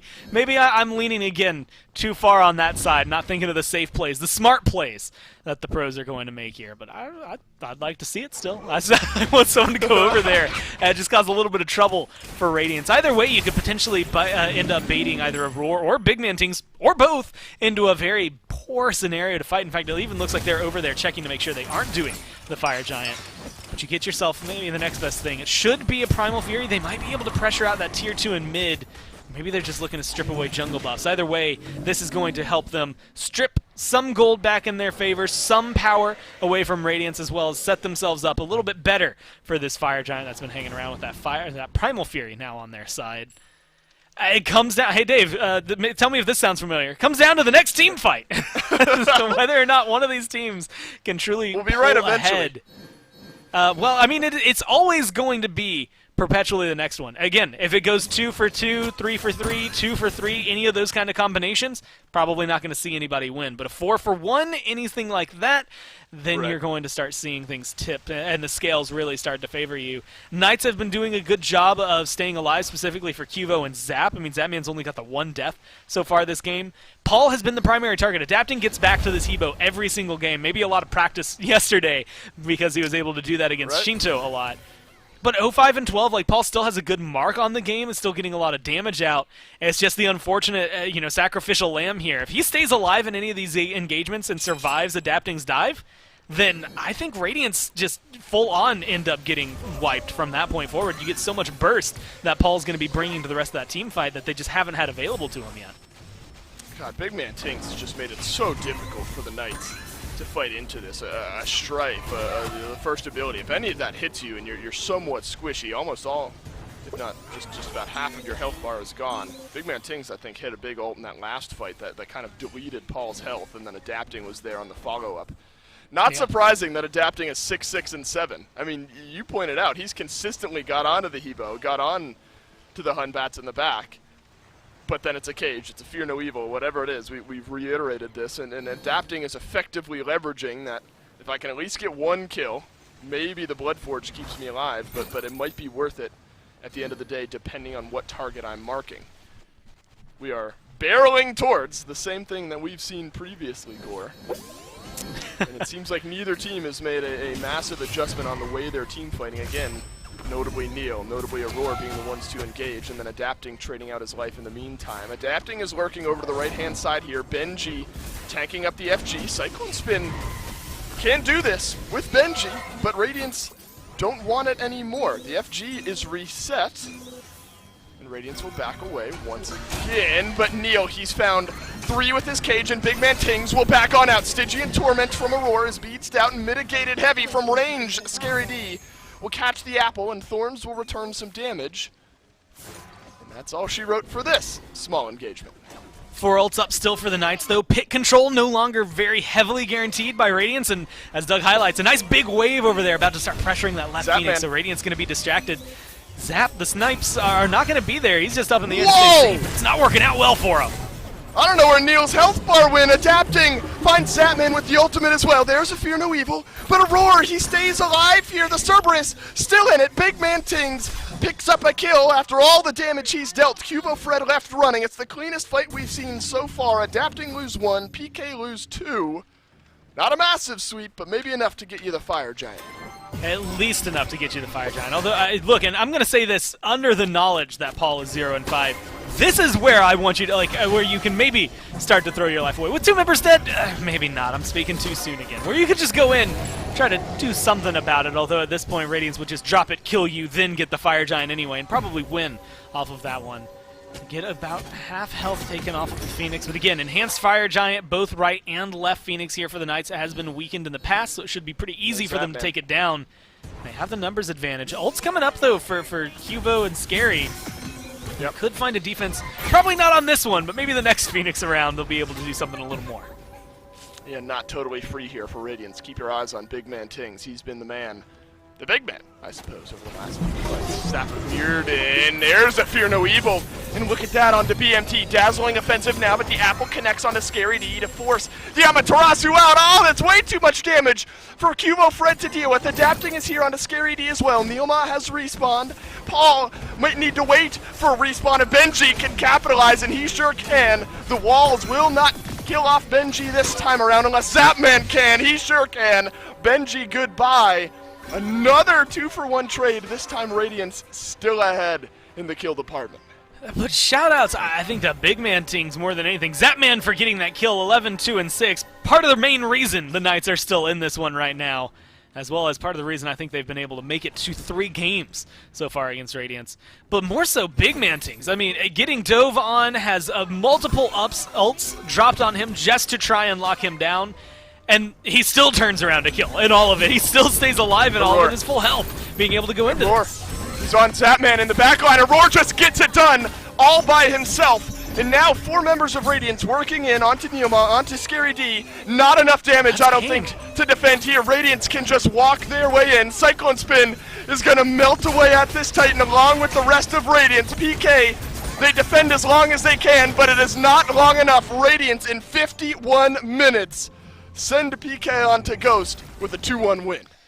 And hey, Radiance, they've been on the receiving end of a lot of losses since they took their break. Maybe looking to be the ones to start off an unfortunate scenario for the Knights. I guess we'll have to see, because they still have to play the Ghost, Dave. Like, you go off a 2-1 loss, you have to go up against Ghost next. But I think even more important throughout this, between yesterday and today, we're starting to see Radiance come back to form. I think there's a little bit of what you have to look at in their drafts is trying new things, right? Something that other teams aren't playing. They're first picking things that haven't necessarily been in the top of the meta, and this is a good time to try and learn those things, because it's regular season game. You're pretty locked where you are in the standings. Yep. You're going to go to Worlds at this point, right? You're going to be confident in that area. So you're really just focused on what kind of things can we do to upset people at that point. I think they're doing a great job, and this is a good turnaround for them. I think this one might have been more important for Radiance to win than PK. What did we say? They'd lost 7 out of the last 8 or something like that for Radiance. So very important, I think, for Radiance to get the win here, especially in a 50-minute game. Gore, we still got 2 sets of Smite left to go today. Plenty of SPL action ahead of us. This one's over, though, so that means we'll take a break, and we'll be back to break it down.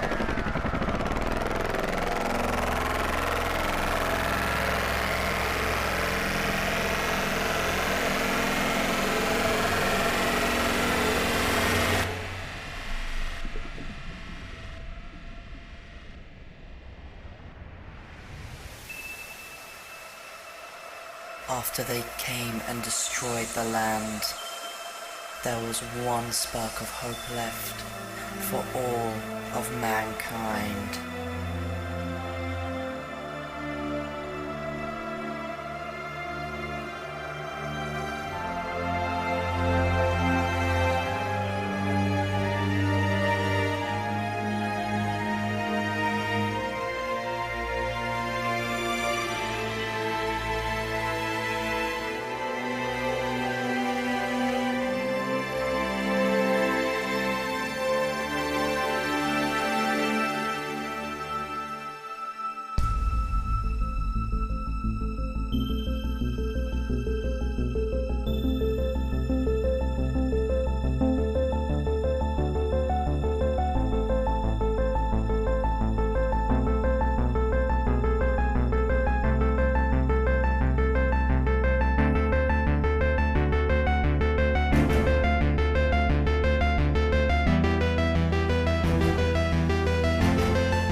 Well, it took Radiance a little bit longer here in game number 3, but they've managed to find a clutch game 3 victory up against the Pittsburgh Knights. And Mifflin, we have learned a very valuable lesson here today.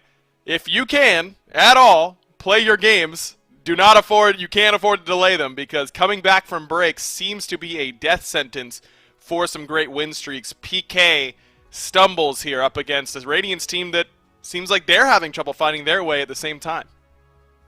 Seems like they're having trouble finding their way, but they've certainly found a strategy and a draft that can work out for them, and a couple of comfort picks as well. That marks 5 games in a row that Adapting goes to the Tsukiyomi.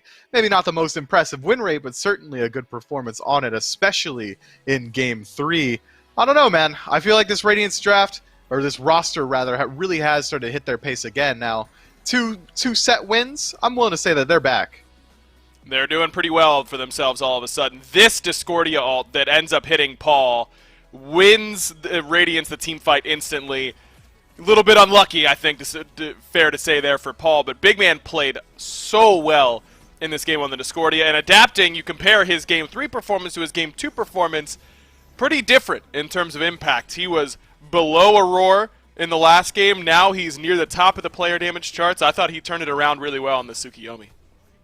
He did, and it was this, even though PK had a strategy to deal with it. Every single time you went for the ultimate into the back line, we would have Neilma back up, cage him down, and potentially pick up the kill. But every single time, at least in the late game, Adapting was able to trade out his life for 1, maybe even 2, sometimes even surviving. The impact was paramount to Radiance's win, and he was also able to control the pace of the early game very well. But I think you're right to highlight BMT. It's not easy to play a nearly hour-long game and only go dying exactly 1 time while simultaneously putting out 42,000 damage. That's not a typo. This man's just fragging. He had a great game on this Discordia, and it's a pick that we don't see that often, right? We were just talking about that in picks and bans, that Disco is not exactly near the top of the tier list. It was really all about how he was going to use it up against this Odin cage, and I think it's pretty safe to say he used it very effectively in that slot. A great win for a Radiance team that really, really needed one, and really needed to start hitting their stride once again after a tough loss up against Sanguine yesterday. And this match also made a big difference in the standings, because PK was trying to catch Sanguine, who had just surpassed them for that 3rd seed. Now, it seems like Sanguine's in a pretty good spot, especially if Ghost can take care of business in their next set, which is against PK right now. Yeah, imagine taking what was that, like about a 2-hour set banger from PK, immediately going into the top of the league up against Ghost in this next set of the day. That's wild. But I think that PK are benefiting a little bit. We saw in Game 1 they were looking very, very rusty. But as the set gone on, they were cleaning up their playstyle a little bit. They were starting to work a little bit better as well. And if you were keeping your eyes on those player cams, it looked like they didn't take it too badly. So we might see him be able to tie up Sanguine here. I agree. I think that this is going to be a pretty good performance potentially for PK, but it's not like it's an easy one up against a Ghost team that you know has been prepping for the Pittsburgh Knights. But at least the rust that we saw in game number 1 up against Radiance might not be as much of a concern for this team. But playing back-to-back sets, that's difficult. You're going to need a moment to get PK ready to go, of course, so we'll be right back here for set number 2. Don't panic if your stream goes down. It's all part of the plan.